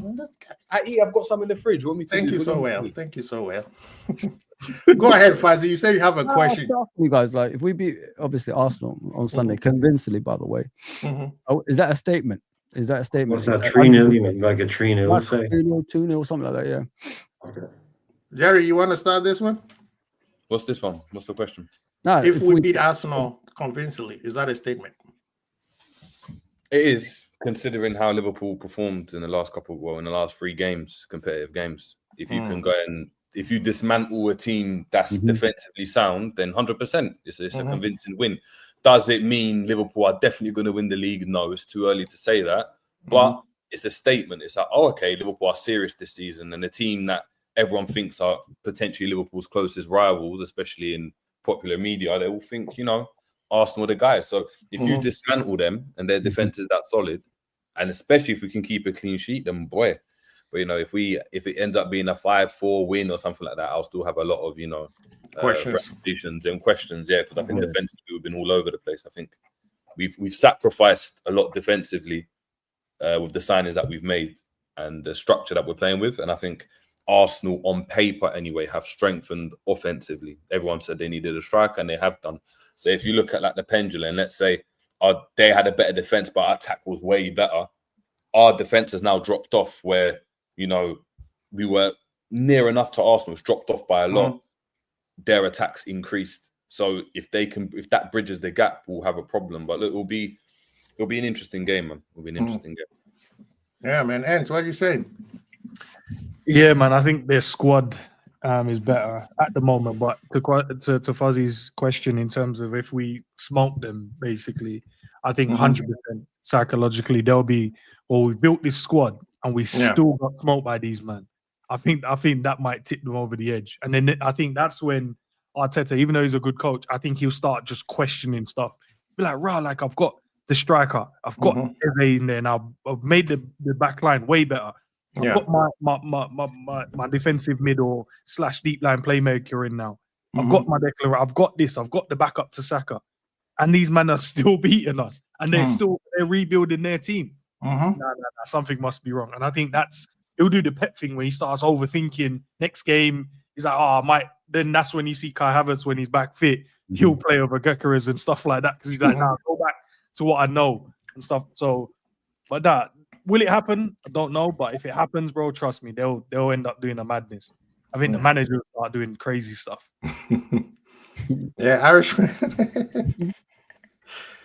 That's a very good question, Fazzy. What are you saying, Irish? Oh, dude, look, if we keep a clean sheet against these guys, because everybody's saying it, and everyone, I think, has pretty much got a very good point. We are awful at defending set pieces. Yeah. Not awful, but by top teams, we're not great. and these boys eat them. They live off them. They love them. They love corners. They love free kicks into the box. They just do it all day, every day. So if we were to able to keep a clean sheet against them and put 2 or 3 past them, that'd be a massive statement, I think. And just in terms of where this team is at, because this will probably, I mean, there's a couple of teams out there, but this Arsenal setup versus, sometimes it's defense versus attack and things like this is not a good attack for us to go up against, and they're a good defense for them to go up against. So we're not going to face many more kind of threatening, I don't believe. And then also they've got the Gyökeres and people like that. No Saka helps.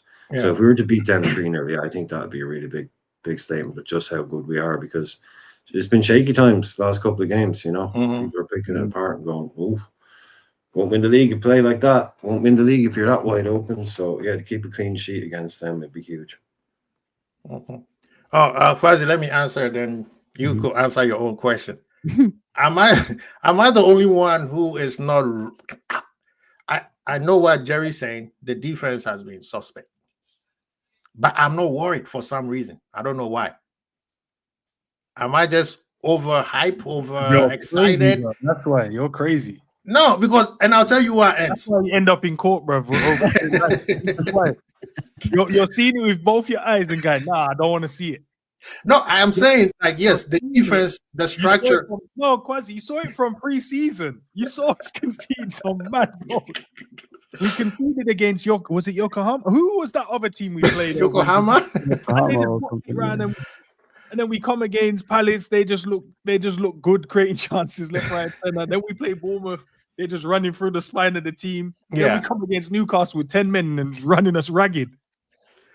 Okay. And then you're like, nah, I'm all right. I'm calm. I'll tell you why. Last year, no, you hit me for straight earlier about the last year people because because after the Bournemouth, the Bournemouth game, they had 19 shots, and I was losing my mind on your show. The defense is all over the place. Yeah, we're not gonna win the league. Play this way. We're like, God, calm down, bro. Relax. It was just the one game, one moment. He was like, no, I'm not having it. So you don't even deserve to celebrate this title, bro. Nah, man. But I'm just saying. Well, that's why I learned my lesson, and now I'm saying the reason why I'm not worried is because I know when consistency kicked in Liverpool, I don't see any team on the planet that can stand in front of us. And we saw that with Newcastle. When we start playing Liverpool ball where we calm down, passes are moving, 30 seconds, we score a goal. That goal that Rio scored, for some people, wow, he just scored. But you have to go back and see the sequence to the goal. We calm down, ball was moving, they have no clue what was going on, and they blink, and then we score a goal. So when I see that, I say, okay, we can play like that. The problem is we are not playing like that. So that's what I'm saying. Yes, I see the worry, but at the same time, I'm like, no, I see something there. There's something there that we can do, and then nobody can stop us. So maybe that's why I have like a two-faced mind right here where I'm like, okay. And then like Jerry said, we're sacrificing a lot because we have new players, Kirkers and Frimpong. They still don't know the positions where they need to be with the center backs. So that is something that we have to put into the context, right? The midfield, the manager has been switching the midfield how many times already? Yeah. So I'm putting all this thing in. I'm like, and then we have a new player that people don't even know that this is the new form of football. And they're just saying because he doesn't do step over, and hit the ball from a 40-yard out, he's already a flop after 2 games. Not knowing that Ekitike's first goal against Bournemouth, it was off a little movement that Verts did. He just got out of the way and took the defender with him. And then, what's the name? Ekitike had to run to that whole space. The same thing with the Newcastle. It was a pass from Verts to Ekitike, and then the movement started. So I'm looking at that. I'm like, if we hit third gear, that's not even our best. And Liverpool is cooking everybody. But at the same time, yes, I do see what you guys are saying.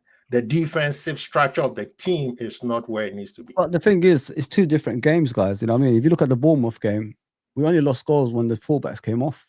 You know what I mean? We put Endo as a right back and of course it's going to be something happening then. And so that's how I see it in the first game. I don't. And if I don't say Robo, Zuberi is going to get on my case. So but that's how it was with the first game. If we kept the fullbacks in, I don't know. Maybe we could have kept a clean sheet in that game. But the second game, I don't know. Jerry? I said on that point, I don't know, because you see the chances that they were having were similar chances. It's just as the game goes on, you're just more likely to score. And I think you've got a point. I think making changes maybe does change certain things. But on paper, you'd think Endo's better defensively. And you think Robbo's better defensively than Kirkers than what you were showing in that game, right? So technically, we made defensive substitutions, and that still resulted in us conceding. I think it's more of a structural issue as opposed to like the personnel per se. But Jerry, I'd rather make these mistakes in the beginning of the season than in important stages of the season. Oh, definitely, definitely. Learn it now, but make sure you learn from that mistakes. And next games, make sure that doesn't appear. That's what I'm trying to say. The Newcastle game. The whole game was just, guys, did you ever see any football being played? That was the worst game ever. The ball was in the air majority of the game. So 60%. We struggled with that. Something we've got to improve on. Konate needs to decide if he's going to stay or go, because these performances, it's got to be a question, guys. Am I the only one that's thinking like the guy doesn't look like he's interested anymore? Is he trying to stay fit for Real Madrid? What is it with Konate, guys? Now, Fuzzy, you're creating them mad narratives, man. Losing battle. It's not him. No, but Fuzzy, you sat there and created such a narrative. People in the chat be like, yeah, Fuzzy's right. He doesn't feel like he wants to be here. He seems like he's off. I know. He just had a bad game. I have to ask that question. He just had a bad game, bro. That's all it was. It was 2 games, actually, not 1, 2. You know what I mean? So yeah, so is Gali, bro, but no one's questioned it. Yeah, but listen, I have to ask those questions, though, bro. Like, he doesn't lose those battles in normal circumstances. Listen, Konate, I love the guy. But I just need to know if he wants to stay or go. That's all. That's all I want to know. Even if he says he stays here, that I won't change people's opinion. That doesn't automatically mean he's a good defender now, based on what you just said. Yeah, listen, people could down tool, bro. They could down tool, can't they? Just to stay fit for the other team. It happens, man. We've seen it before. So yeah, listen. There's a lot. Okay, quick question. No, quickly. Sorry. Go ahead. Yeah, go ahead. Yeah, sorry. It will. You know what fans are like. If fans think he's going to Madrid and he's not signing, they're like, oh, this guy's the worst, man. He's the worst. See him the other night. He signs up for 5 more years. Oh, it was a bad game. He's top defender. He's better. A lot of fans will change. You're right. That's true. That's exactly what's going to happen. Yeah. Now, a quick question in the defensive side. Have we been, even though there's been goals, but I see the goals as errors that we made, have any team literally outplayed us and scored a goal? Good point. I don't think at this stage no one's really played like good sequence. I think teams have had it, but they didn't score from it. But that's the problem, isn't it? It's the fact that we haven't faced teams that on paper can outplay us, yet they've looked more dangerous than us. That's the problem. Right.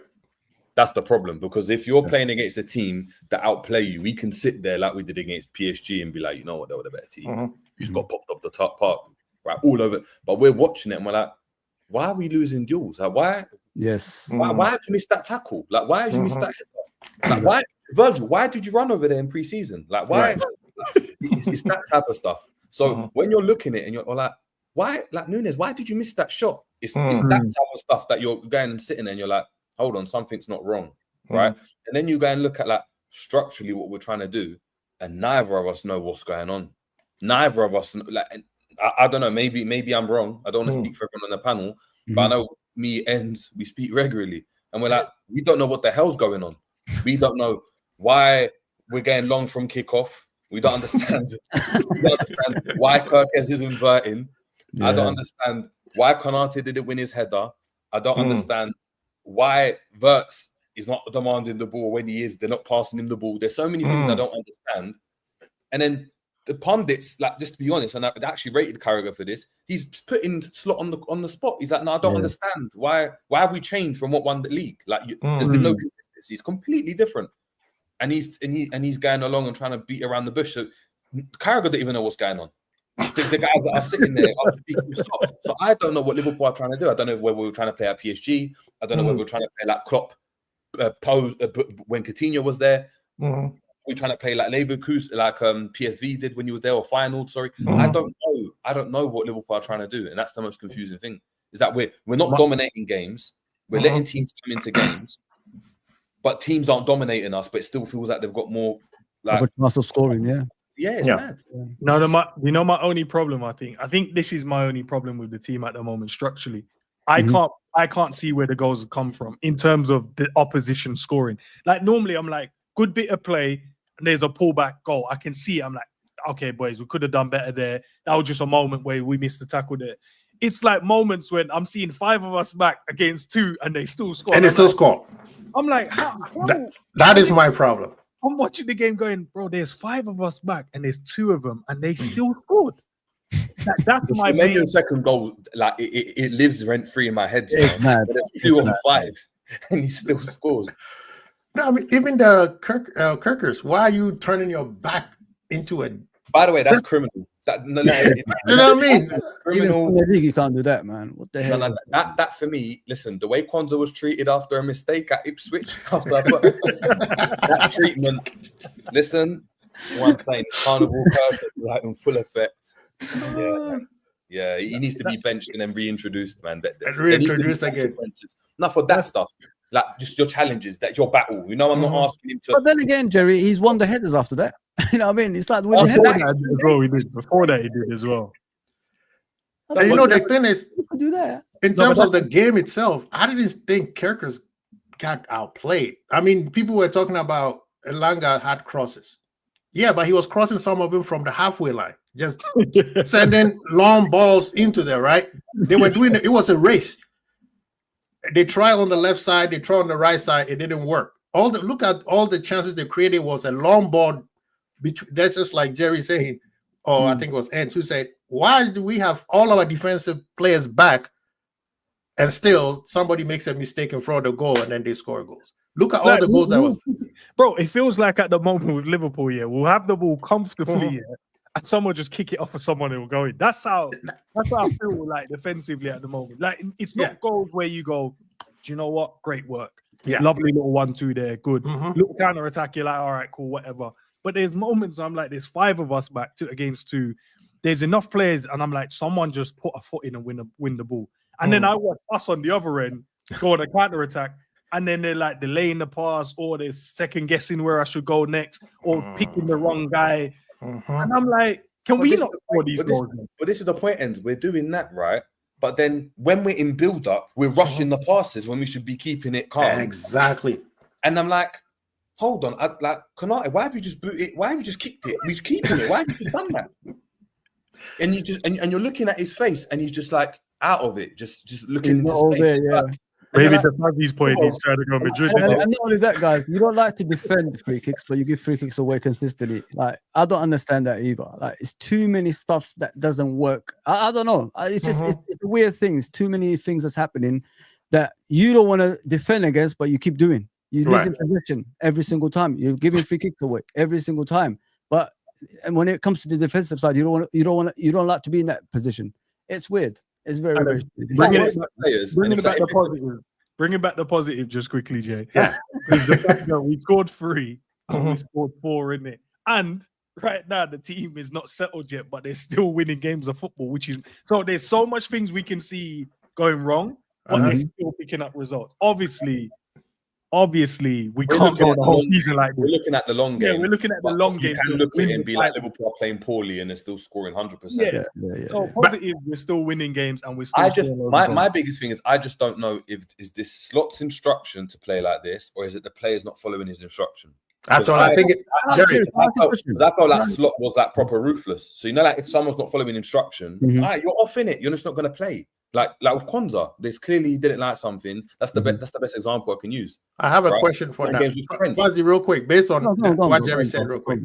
I think it's not him. I think it's that new manager, the new assistant manager, because Bronckhorst is playing. something ain't right. Even the substitution is either somebody's making a wrong substitution and then he has to fix it at the end. No, you and Fuzzy with these mad conspiracies. No. Why? But everybody just said Endo to go right back, and Slot looked on the pictures like, why is Endo there? I know exactly. You know what I mean? That's what I'm saying. It's like look at the substitution, right? Even the Bournemouth and the Newcastle game. He made it, and within seconds, he's like, "Oh snap, we made a mistake," and then he switches it, and then something happens. So is it him, or because he's the head coach? True, but he does listen to his assistant coaches. That's what always a backroom staff makes it better. It can't be other people. It's got to be him. Yeah, so there's some questions, and even with Gravenberch, he was rushing his passes, and we were expecting him to be the one who would slow everything down so we can move the ball better. That's how he got. I believe he got his yellow card because he fouled someone. No, he didn't. It weren't because of that. It's because we lost the ball higher up, and then he had to snap into a tackle to win it back. Hey, allow Gravenberch, man. Let me stick up for Gravenberch, man. But those are the mental errors, and Gravenberch, this is his first match, so we expect certain, rustiness. To get over it. So, but now, Endz, you answered my question. What's your question? Which was, am I the only one who feels like I'm not worried because I see the good things that we can do, and when we do it, it works. But at the same time, I have that defensive structure where, like you said, we got 5 defenders in the back, and one ball goes up in the air, and then it's like It's great to be positive, and I'm positive as well. But obviously, I think when everyone, the way I look at football and the way me and Jay and the guys, right, we look at football the long term, like Jay just said. We look at the long term. How can we go the whole season and win this league? A lot of people at the moment are looking short term. They're like, no, but we're winning the game now. And I'm like, I understand that, and I'm loving that we're winning, playing bad. But there is a period coming where we have to be better than this. And if we're better than this, it means to me and us, we're going to go and win the league. But if this continues, it will be crazy, bro. Like, it will be heart attacks, man. Yeah, because it will be like, wow, we drop points against this team. Or we drop points. And it wouldn't be because they're better than us. It will be because you can't see where the goals are coming from. It will be like 2-0 up, and you're like, yeah, Liverpool cooking, cruising, we're popping the ball around, looking good. And then one counter attack, Virgil goes to clear it, hits someone, it goes in the net. And then they'll just put a corner in, them losing the man header goal, and you're like, bro, and this is it. And the goals are coming from you give the ball to Gravenberch, and then and as an example, and then it could be anyone, but in a position where you should just like say it back to Virgil and just keep it and just slow the game down because we're winning 2-0. He just has to do a turn, and then he gets caught out in the turn, and then we get caught on the counter. And like, why have we done that? And this is a team that have won the league, so they've got the experience of being able to win games 1-0, 2-0, which we did last season. This is why it's just confusing to me. This isn't a completely new squad where like, we still don't even know how to win a league. We don't know how to control games. Control the damn game. And I think the manager, I think he's playing different tactics to last season. That's 100%. I mean, like, if you think about last season, I said it in it because the preseason. He didn't have the players, did he? They only came in the last game, I think, of the preseason, the Seville at home. I think that's the time these players came back. So he didn't have time to, play the Arne Slot way or anything like that. He's still part of the game. What I saw, because I went to a few games, it was still like a Klopp kind of formation rather than Arne Slot kind of formation. So this is what you had to persist with throughout the season, and when you're not signing players, that's what you're doing. You just got to persist with what you got. He got rid of obviously some of the players that were getting a chance and just blowing it every single time. The likes of obviously Darwin Núñez and Javier Elliott, they stopped playing, and he's stuck with his first 11, and they won the league after that. So this season, I think he's trying to implement his ideas. I still don't know what Arnie football is. Do you guys know Arnie Slot football? The Rio goal. Come on. I haven't seen it in pre-season, and I haven't seen it now, so I'm still waiting for that. So the Rio goal is maybe he's trying to blend in his Arnie Slot football now. It's just not working the way he wants it to work. Maybe that's what it is. I think the Rio goal is probably the best description of how I see him playing football, where it's proper 1-2 and movement. Yeah. 1-2 movement. You know one thing else? They slowed the ball down. They slowed the ball down. I think they're in a hurry. But this, the first and the third goal came from Liverpool keeping the ball for a sustained amount of time. Curtis Jones drawing 5 players to him, releasing Gakpo, and then going and picking him out. And the same thing happened there. Gravenberch drew 2 free midfielders to him, released the spare man, and then we caught them. Problem is, you can only do that against teams that are going to be open against you. If they're sitting back, right, you need to be even more patient. But Liverpool don't. Liverpool, it's like they're still trying to do this counter thing, and I've had problems with this from the Klopp days, where it comes to a point where you're not going to have that midfield that can run like that, and we haven't got that midfield. We haven't got that defense that are just solid. So it's like you need to. The only way you can stop the way to defend, if you don't want to defend off the ball all the time, is to keep it. And Wirtz will then thrive because you're keeping it. And then Grav will thrive, and then these players will thrive. McAllister, you don't want them running up and down the pitch because then you get McAllister first season or whatever, where we finish 4th. Yeah. Because everything's all over the place. So I don't know, man. It's weird. Yeah, I think, Annie Slot, he changed his tactics last year where we lost the game to Forest. So maybe until we lose, he's not going to change anything and keep, Irishman, are you there with us? Yeah. I heard some mad shit last night, man. I did a show. There was a lot of people on it, and there was I can't remember who it was exactly. It's not that I'm not naming names, but they were saying, Arne Slot is going to have to learn to change his tactics to adapt to all these new players that are coming in, and I'm just utterly speechless at these kind of people. It's like Arne Slot played like this last season, so that's who he's going to play this season. Now you've got a completely different setup. And you've got people saying, this coach, he's going to have to adapt. Like he had no input whatsoever into the players coming into this team. Like he even said it last season, he changed towards the end of last year what he was doing. Because people were starting to figure out what he's doing. This guy is changing things completely. Heiting has gone. Van Bronckhorst has come in. Van Bronckhorst was a manager not that long ago. Rangers in Turkey. I think, he's not some like second-rate coach. You know what I mean? So he's trying out new ideas. So for me to look at this and go, it's not quite working, it's like, yeah, probably not. It looks a bit raggedy. As long as it just looks raggedy at the start, because Grav was out and then Mac was out and then Ramsey and Frimpong were out. So I was like, couldn't play in midfield, so it's a rejig. So all this rejigging. And like, where are we? We've won 2 games, right? Yeah, it looks a bit all over the place. Like Jerry's saying, like that.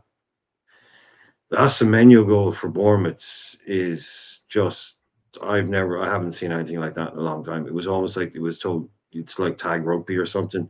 No tackling, no contact. The guy, he's just running at you. Just do something. I mean, just do something. Like, obviously no one else going to do something. Just do something. So yeah, go and take the foul, take the yellow, give away, just make yourself an object. And yeah, it was weird. It was weird, But I see a lot of changes and a lot of new players.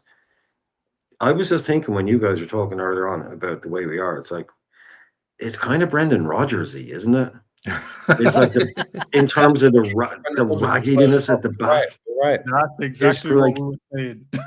Anything it's like shit, like back end. Anytime someone got a corner, we're like, now it's like, this needs to tighten up. I just hope it's the other way around, It looks bad at the start because it's new and you go, but man, like I think we were missing some vital components to get this team where it needs to be.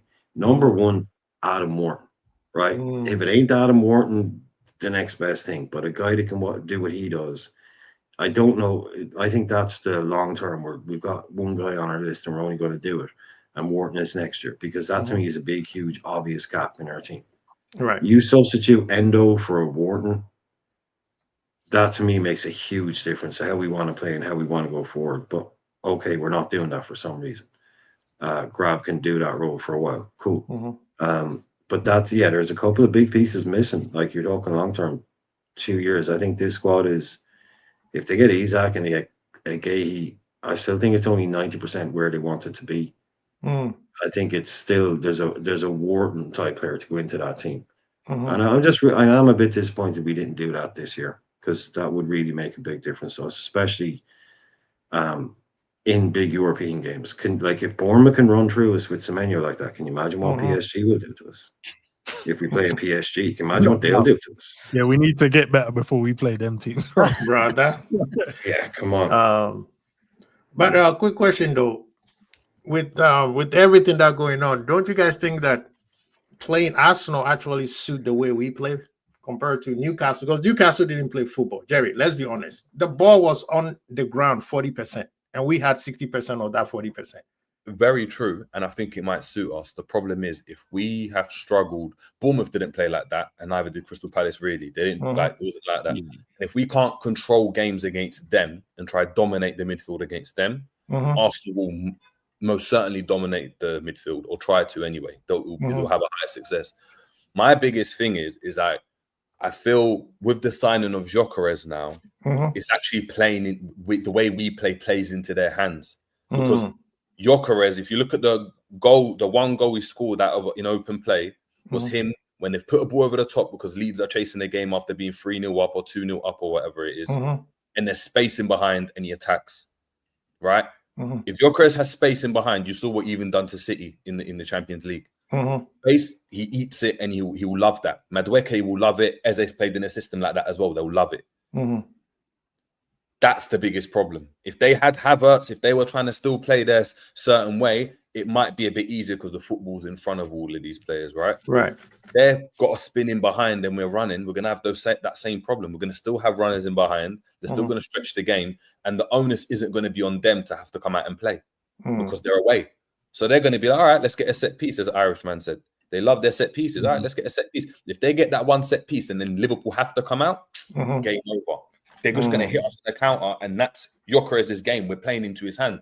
He struggles, and that's the forward that's going to play. He struggles when teams sit back. That's been their problem with Arsenal. When Leeds sat back, when United were, quite resolute in that kind of mid-block. It's difficult for them to play because he hasn't got the space. He's having to run wide to get it and put balls into the box. If he's doing that, it's easy for Liverpool. But if he's making runs and the runs are like Semenyo, like Gordon had, like Alanga had, and he's just making those runs constantly because Liverpool's high line, that the line is so high because our fullbacks are so high and the whole team has to push up, it's going to cause problems. It's going to cause problems. So it just depends. If Slot sets up how he did last season and is tactically astute and he's like, you know what, I'm going to change this. I'm going to put Wirtz on the left or whatever and try and mix some stuff up. Then it's like, we can have a conversation. But that's the biggest problem for me, man. Big up to K-Mark in the building. Big up. How we doing? Good. Bazzi, he says I'm okay, Mark. You want to go? The biggest problem for me is everybody seems to just go along with us now. Like Slot said it in the press conference about the Arsenal game. 40 minutes of the Newcastle game, the ball was in play. The rest of it was either getting launched at us from the goalkeeper, launched at us from the touchline. Like every single throw-in was a long throw. Every single kick from a free kick or from a restart was from the goalkeeper. And Virgil van Dijk had to win 10 out of 15 duels. And Virgil van Dijk won 15 duels in the Bournemouth game. It's no difference. Teams are going to launch the ball at us because we've now got pace on the wings. They used to get behind us because we didn't have a Kirkes and we didn't have a Frimpong. We didn't have a Bradley. We had guys that didn't do the running. Now we've got runners on the wings and the left back and the right back position. There's no other way of them getting behind us apart from pinging it 60 yards and hoping to get a knock on. And what they're doing is they're aiming for Virgil because if Virgil wins the ball or he doesn't win the ball, they got Konate. And Konate right now is all over the shop. Like I've reviewed the Bournemouth game and I've reviewed the Newcastle game. And this guy was in positions marking no one in many of their attacks. And I'm stood there, I'm looking at it going, who are you marking? Like, is there a player in your vicinity? No. So why you stood there? Why are you stood in a position where you're doing nothing in the game defensively? Like, at least get the runner. At least just drop back. But then you got the situation where he drops back too far and then he plays everyone on side. Arsenal is going to be wild. Like, I would take right now a shit performance from Liverpool and a last-minute winner again. I would genuinely take that against Arsenal. Wow. Now, I think Arsenal's overconfident, which is beautiful because it plays into our hands. They are very excited with Gyökeres, and I mean, I don't think, and with Endz, but I think with Endz played in a team where they play counter-attack, launch the ball, and then he goes one-on-one with one person, which is very deadly at it. This time, they actually moving with the ball. So Land of the Giants, mate. Land of the Giants. Yeah. Every Arsenal player is over 6 foot. Like, which is beautiful. We're going to struggle against teams that are all groks. They're all groks. They're all tall. They're all strong. That's what we're going to struggle about. And we've talked about this for so long. Liverpool want to be techie. Liverpool want all these technical players. You lose the strength. You lose that combativeness, whether that's a real word or not. Like, you lose that if you want to go down that direction. That's the direction we've gone down. Like, even Guehi's not a tall defender. Oh, yeah. He's not that. I mean, I know we've got Leone. There's no slash though. He's 18 years old though. Yeah, he's a beanpole. Like, and with me, this is always my what I call saving grace. If Liverpool focus on playing, just like Jerry was saying earlier, keep the ball, don't rush it, don't always trying to go on the counter. Just pass the ball, move it around. I don't even care if they sit back. We're going to find a way, because when they sit back, that suits Wirtz. Because then that's how he become more creative, because you are not pressing him too fast, right? He needs time. Football IQ. Like, we have a lot of IQ players. Like, why didn't we use the IQ against Newcastle? Oh, yeah, we did. But it took 101 minutes for that to happen. Yeah. Like, all we had to do against Newcastle was just keep the ball and play it beyond the player. Because guess what? They're on 10 men. They've got to run further. There's going to be space. It took 101 minutes for us to do that. Sorry to interrupt, brother. Sorry about that. Back on, do you guys think the lack of bravery is what cost us in these games sometimes? Like, you know, the players, like you guys just said, when they have the ball, they don't keep it for some reason. They always hesitate. They make silly passes and all that stuff.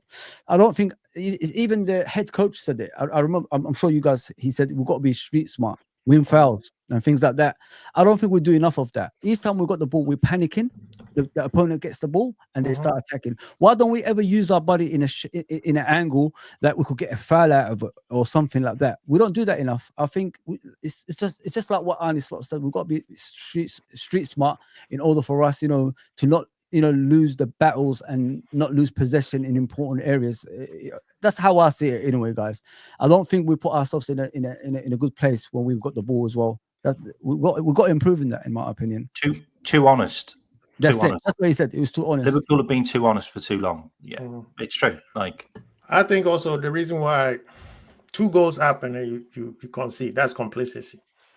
We get too comfortable quick. Liverpool, the game, we have players where the game become too easy for them, and then they start to get bored.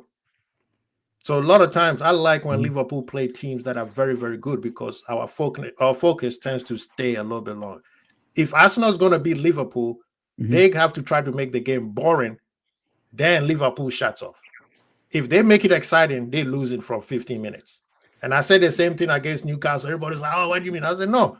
And if you go back, the goal came in 30 minutes. They half them puff. And then just like Jerry was saying earlier, we got the ball, calm the game down, move the ball around, and then all of a sudden, out of nowhere, go. I don't care if they had 11 men on the field at the time. If Liverpool had kept the same style of playing, why are you rushing? Calm down. Ekitike don't need to go, have a 100-meter race with somebody. If we calm the ball down, you cannot stop Liverpool, because then Mo Salah has to move around. You have to chase him, right? You have to chase Wirtz around. Gakpo is coming straight down your throat. But when we rush, and it seems like as soon as we get the ball, we want 2 passes and get behind their defenders. That's a big pose, though, Quasi, bro. Yeah. The way it sounds. I think Liverpool's problem, to Fozzie's point, I think Liverpool's problem is they force the ball too much. I think that's the problem with under Klopp. Like, you played football, right? Like, when you want to keep the balls and you can't pass it sometimes, guys, put your body in an angle, you could earn something out of it. But do you know what it is? You could get the ball off. But that's fine. But that's not the problem. Liverpool are in positions where there's players to keep it, but then you'll get, and I think the fans are still stuck in this whole process as well, where you can hear it. You go to Anfield, you go to this, people groan when a McAllister passes sideways, or Jones keeps it for a bit too long, or Gravenberch turns back and plays backwards, and that. Why are you not going forwards? And Liverpool have been based on this football that's supposed to be gung-ho all the time. That it doesn't need to be like that if you want to win games and control it in possession. And if Slot wants to do that, it's not about going forwards all the time. The whole point is you keep bang, and you pounce when they're not ready. And Liverpool 2 goals against Newcastle, the first and the third, that's how they came about. Kept it. Everyone touched the ball in that last goal. Everyone touched the ball, but there was no rush to go and score, right? But for some reason, but that's mad. Like, if anything, you'd be rushing to score towards the end of the game. Whereas Liverpool aren't rushing then, but you're rushing at the 35th minute. You're rushing, you're just kicking it out of play. Like, why are we doing like this? We don't need to go and do that. You just keep it, kill the crowd, keep it. They've done this to us. Kill that St. James Park fan base. Keep it. They'll go quiet, and then all of a sudden, bang! You just speed up the pace, zip it into Verts, score like that. We scored like that in the Community Shield against Palace, but we can't do it for a sustained enough time. So I don't know whether it's the players. That's why I don't know if it's the instruction, because like Sobosai, why are you kicking it long? Konate, why are you kicking it long? Virgil, if there was even a bit when Alisson just got it and just boot it, and you're like, you just gave the ball away. It went straight into Nick Pope's hands. I'm like, why have we done that? Like, we just given them the ball, and they want that game. They want the game to end. Exactly. The thing is with that Newcastle game is when we did play possession, Virgil van Dijk got red carded, like, because we were passing the ball around nice and calm. And Curtis Jones, I mean, if we didn't have Curtis Jones in that game, I honestly don't think we'd have won that game, because he was the guy that held the ball the most. Like, he calmed us down. Like, and I know people were groaning because he held on to it too long. Well, we needed the ball. But Curtis Jones played very well. But that's the point. This idea that someone's holding, like, you know, like, no one says this when Rodri has 20,000 touches before he releases the ball. No one says this when these other midfielders do it. But at Liverpool, this is what I'm saying. There's this idea that everything's got to be 1 and 2 touch, fast pace, high energy, because that's what we're used to. And I think as a fan base, I think even the players as well, I think what happens is when shit hits the fan, excuse my language, they just revert to type. I'm Default settings. Virgil, I'm just going to switch it to Salah. Just pop it into Works. That's just shown there. Be brave, play that pass, because the more often you do that, the more likely they're going to stay off you, and you're going to have more time at the back. You see it with all these possession teams, and we've done it last season. This is why it doesn't make sense to me. We've done it last season. The crazy thing with Verts, I've got to jump off. Sorry, man. I was only coming on for 5 minutes. The crazy thing with Verts had, on average, about 75 touches of the ball at Bayer Leverkusen. At Liverpool, he's on about 45. Like, that is a massive difference from a controller to just someone in the game. Like, we need to give the ball to Verts more now. Like everyone's saying he's not performing. He's not performing because he's not got hold of the ball to perform. Like, so we need to start playing to his strengths now. And Jerry's right. Like, we have gone the Bournemouth game and the Newcastle game, we have reverted back to type. And we did that last season as well, by the way. We had done that last season. We did revert back to type in games. So we need to get that back on again. But what he was saying as well is right. Like, Liverpool seem to have this knack of not being interested sometimes.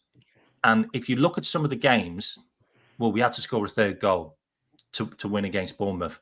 Liverpool kicked into action. Newcastle, Liverpool kicked into action. How many times last season did we have to come from behind? Again, Liverpool kicked back into action. It's now about just getting us to just... It's the mental focus. 2 goals to 3 goals quickly. And we then shut down road too quick. Stop doing that stuff. You can't do it when you're 1-0 up. Like...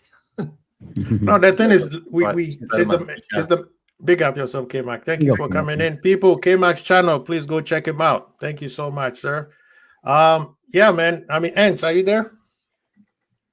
Yes, bro. I just driving. I'm in the car, and so I didn't want the noise to come across. But go on.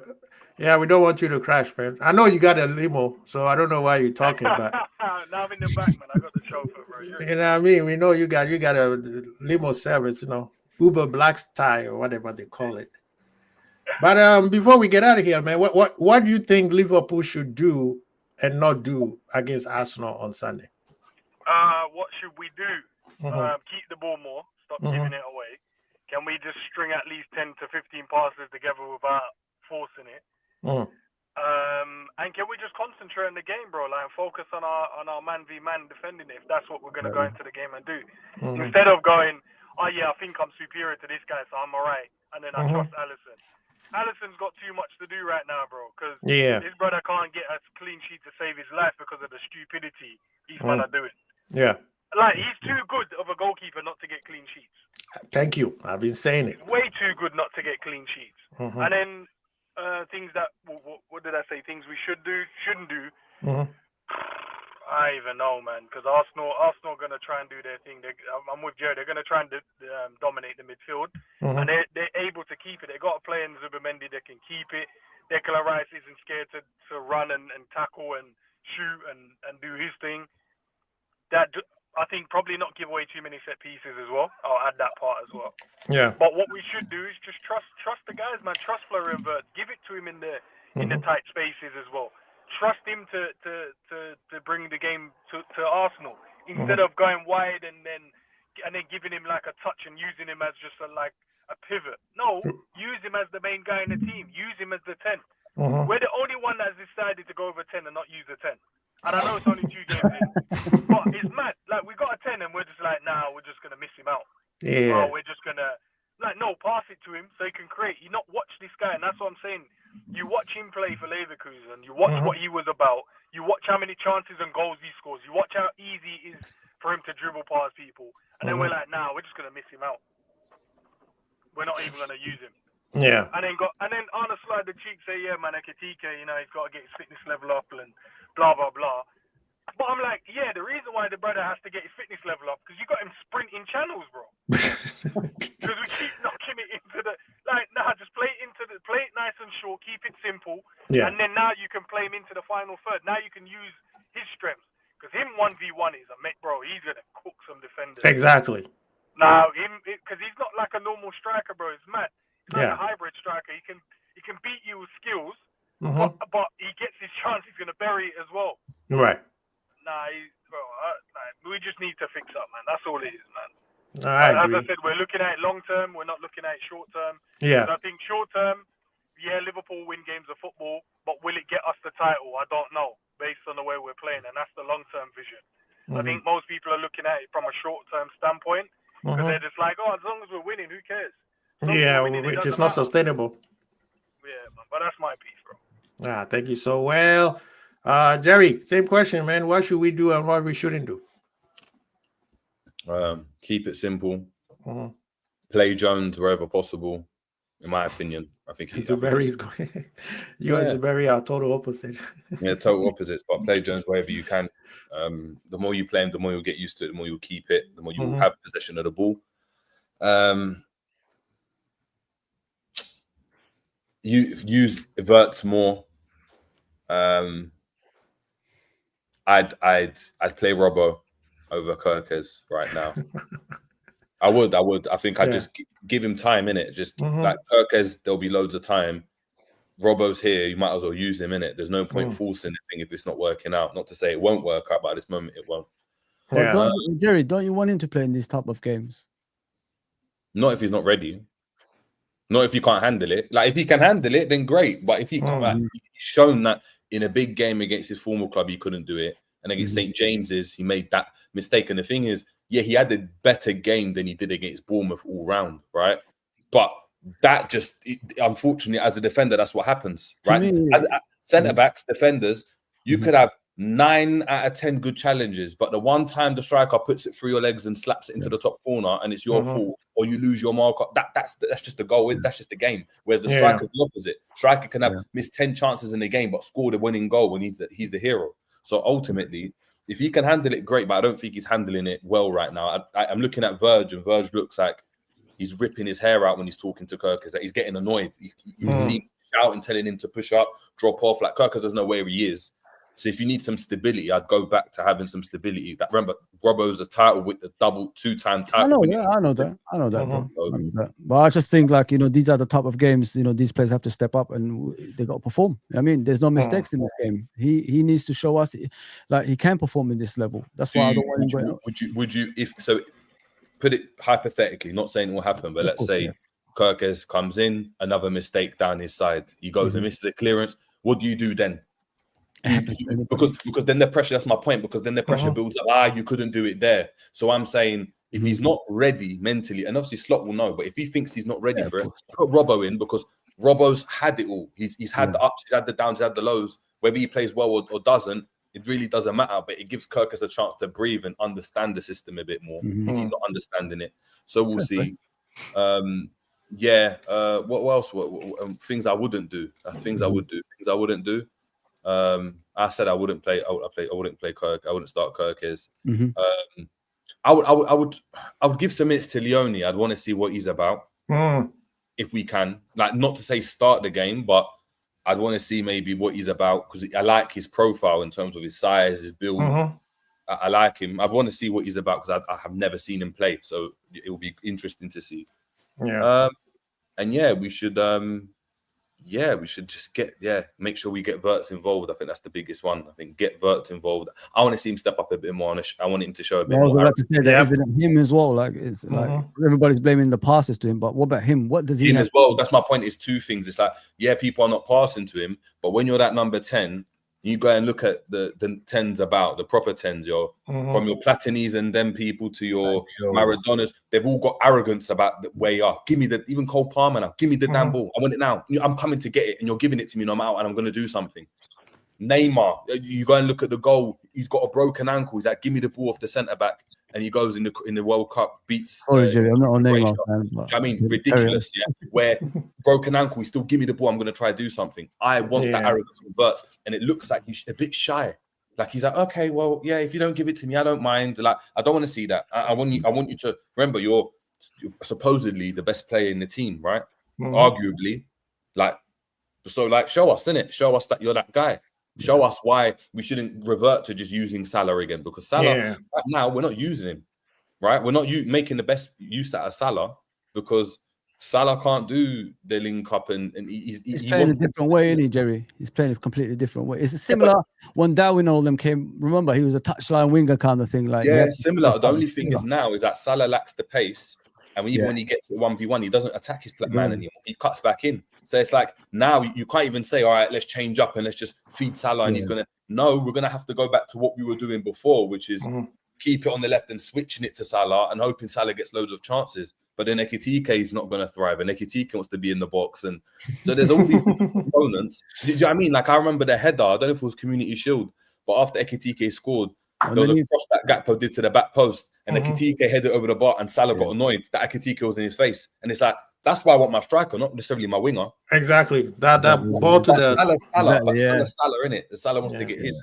So it's like, if we're going to play this way, cool. Wirtz, step up. Show some arrogance. Go and do something that's going to make us go, oh, that's why you're 120 million. Like, do something. And this is the game to do it in. This is the game. And bring a right back in, you know what I mean? We need a proper right back, not Szoboszlai playing right back. What, Frimpong? Would you go Frimpong? Frimpong's injured. He's injured.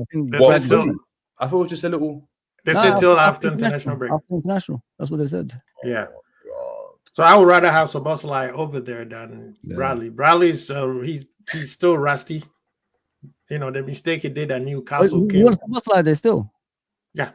What about Gomez? Gomez is back as well. He's on the bench. You know what I mean? So you still got two right backs on the bench. We've got to be serious here, man. Like, come.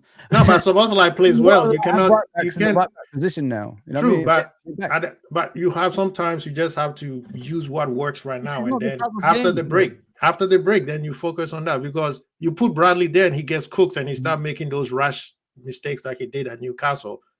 Then you're giving them a set piece again. Listen, McAllister's back, Gravenberch is back. Use those two, Wirtz in the middle. Use obviously Ekitike, Salah, and Gakpo in the wing. Use Bradley as a right back, Konate and Van Dijk and Kirkes. We'll go with that. Obviously, the game is played that properly, I think. Like, and then if there's mistakes, it happens. You know what I mean? But this is not the type of games like, you know, we got to like substitute people because we need to watch them from the sideline. I think we've got to go all out for this game. I don't know why we're going to put Szoboszlai as a right back again. It just doesn't make any sense when the right backs are already available to play. I don't understand that. I think just go back to Bradley. If Slot does that, then it just shows us that Bradley's not trusted in it.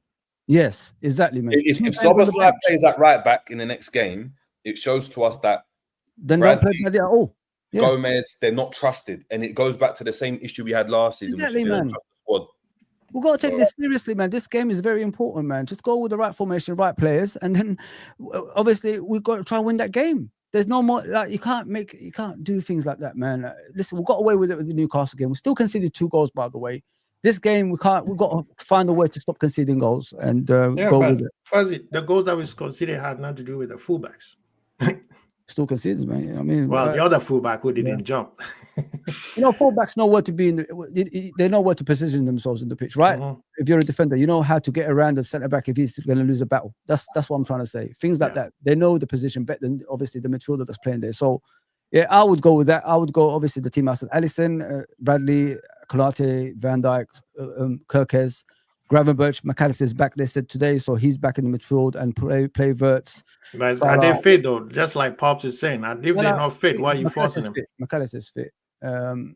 Don't forget, he had to take time off for a baby reasons, and it wasn't even to do with the fitness. So who would you take out of the midfield? Are you taking out Szoboszlai then? Yeah, I'll take Szoboszlai for now because I want Verts to still play, bro. I need him to play. How is he going to improve? We're going to take him off these type of games. He needs to play. He needs to get game time, man. Otherwise, we're going to have to. Is Bradley fit to start a game like this? You know what? It's Quasi as well, and Jerry, and of course, Endz and Irishman. Sometimes, these are the type of games when players start performing, they will get better at. You know what I mean? They will get better because in a big game like this, they will elevate. You know what I mean? They'll say, if I could play like this, I could play against anyone like this now. That's what I want to see Verts playing instead of Szoboszlai for now. The only problem you have though, man, Sobo can't be dropped in this midfield. He does all the legwork. I know. But those two won the Premier League though, bro. You know what I mean? So this is a big game, man. We have to make a statement, man.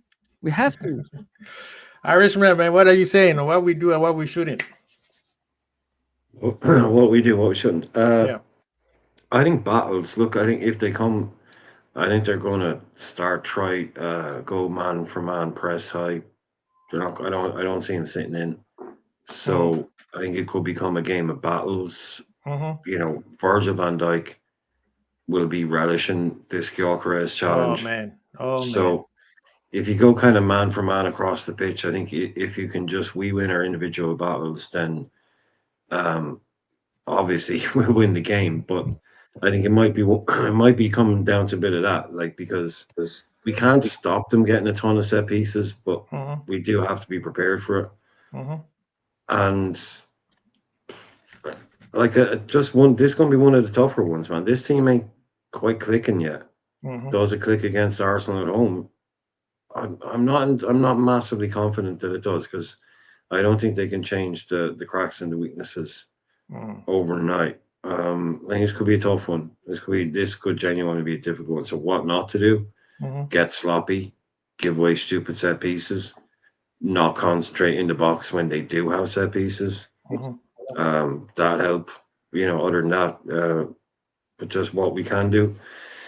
The Bradley and right back thing, if Bradley's fit, you play Bradley. If Bradley isn't fit, I don't see Gomez as a backup in the right back. I just see Gomez as a kind of a utility player that can play centre half and left back. I don't really see him with the legs to play right back anymore. Dom, if he has to come in, if it's a choice between Bradley and Dom, Bradley. But if Bradley can only play 60 minutes, I wouldn't be surprised. Because he's only come back. He's only played a half an hour. So has he got 90 minutes in his legs against Arsenal? Then you got probably not. You got We've got substitutions, isn't it? Yeah. So you can give him the 60 and then Gomez comes in. But again, it's also, if you want to start Mac and Grav and Verts in the midfield, where does Dom play? Does Verts go in off the left in the attack? I think that's what I would do. I would look to pack out the midfield, and unfortunately Gakpo would have to come off and then. I'm not against that at all. I'm fine with that. I have no problem with that at all. I think Verts off the left. Because you can't play him off the left, he's a number 10. You can start him there and he'll play as a number 10. This guy, you see him Leverkusen, he can play in that area all day long. Wide on the left, drifting in, linking up. His heat map no problem with that at all. Never in the centre for Leverkusen anyway. Yeah, he loves that little part of the pitch. That's where he does his best work. So you start him out there, Ekitike in the middle, Salah off the right, gives you the three boys in midfield. Dom, Mac, and Grav, solid as a rock. Kirkes, I'm more along the lines of let's not pull Kirkes too early, but he's under the microscope. The first game against Bournemouth, it's understandable. Huge game, first game at Anfield for your new club, but also a game against your old club, and players always want to impress against their old club, right? And it was the first game of the season at Anfield, all the emotion around the day, and he really was he was too pumped up. He was too hyped up. He was trying too hard to impress, I suppose, or whatever, but get involved, and he was a walking red card at the end of the day. Yeah. The other night, he had a decent game, but then he gets stunned. It's like the point. It's like to what Jerry was saying.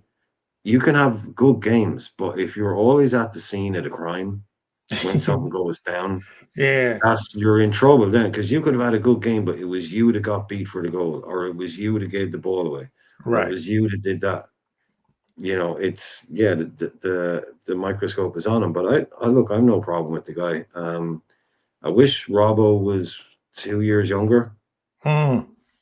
You know, and then we'd be well set. We'd have the perfect kind of older head type left back and a new up and coming kid.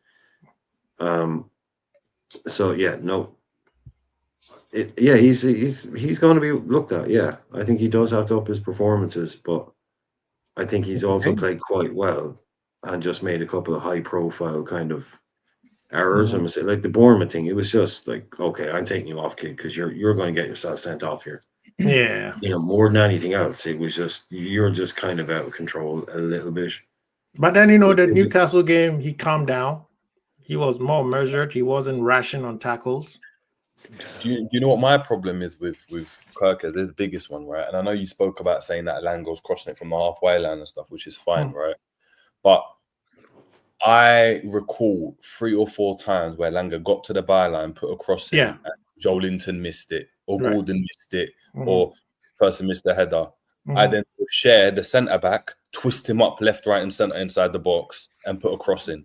Now Liverpool can't be in a situation where we drop off and we've got numbers and the cross is allowed to come inside into the box. That cannot happen in football. And one thing that Robbo was really, really good with, and even Trent to a certain extent, they stopped crosses coming in a lot of the time. They were able to get a block on, stop the ball going in, and it meant that the ball goes in for a throw and Liverpool can reset. If you're allowing crosses to come to the box constantly, the pressure is just going to amount. Elanga 10 crosses in that game. 10. That no matter how well we competed and stuff, as a coach, I'm looking at it and I'm like, you've allowed him to put in 10 crosses. Stop the cross. You've shown him out wide. The team showed the player out wide. He hasn't been able to come inside. Stop the cross. But you're allowed the cross to come in. I agree.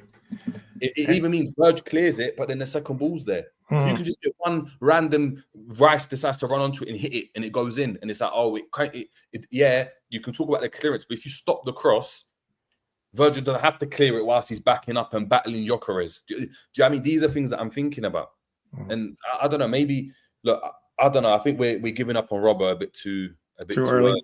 I think if he can come in and do the one or 2 games here and there, maybe he can't do 3 games a week, but he can definitely do 1 game a week. Yeah, 1 in 3. He's good for 1 in 3, right? Yeah. Exactly. You ask him to do 3 in a row by game 3, he's going to be goosed. Exactly. But Exactly. So if he can do 1 in 3, and it's a bit, I think it's absolutely doable. I think he's going to be more of a Champions League player. But people, I have to leave it here. Before I leave, please big up Ahmed. It's 21 kids, Ahmed. It's 21 kids. 21. Wait, where's the 27 coming from? Big up to everybody, man. But today, man, people in the panel, man, thank you so much, man. You guys I have legends and Hollywood stars in the building. You know, I got Anfield Irishman, Fuzzy, Hollywood Endz, Jerry. We're trying to still bring Jerry back, but you know, he's working, in the scenes. We're trying to get him back. But people in the chat, man, thank you so much for coming in. Gents, any of you guys have something coming up you'd like to promote before we get out of here? Nope. Not at the moment, no. Oh, okay. Thank you so much, man. People, please hit the like button. I'll put everybody's channel in the description later, so please go over there and check it out. People who gonna watch the show later, please subscribe, like if you have it, and do the same for my panels, their channel when you do, man. So thank you so much, everybody. Kwesi Bold, peace.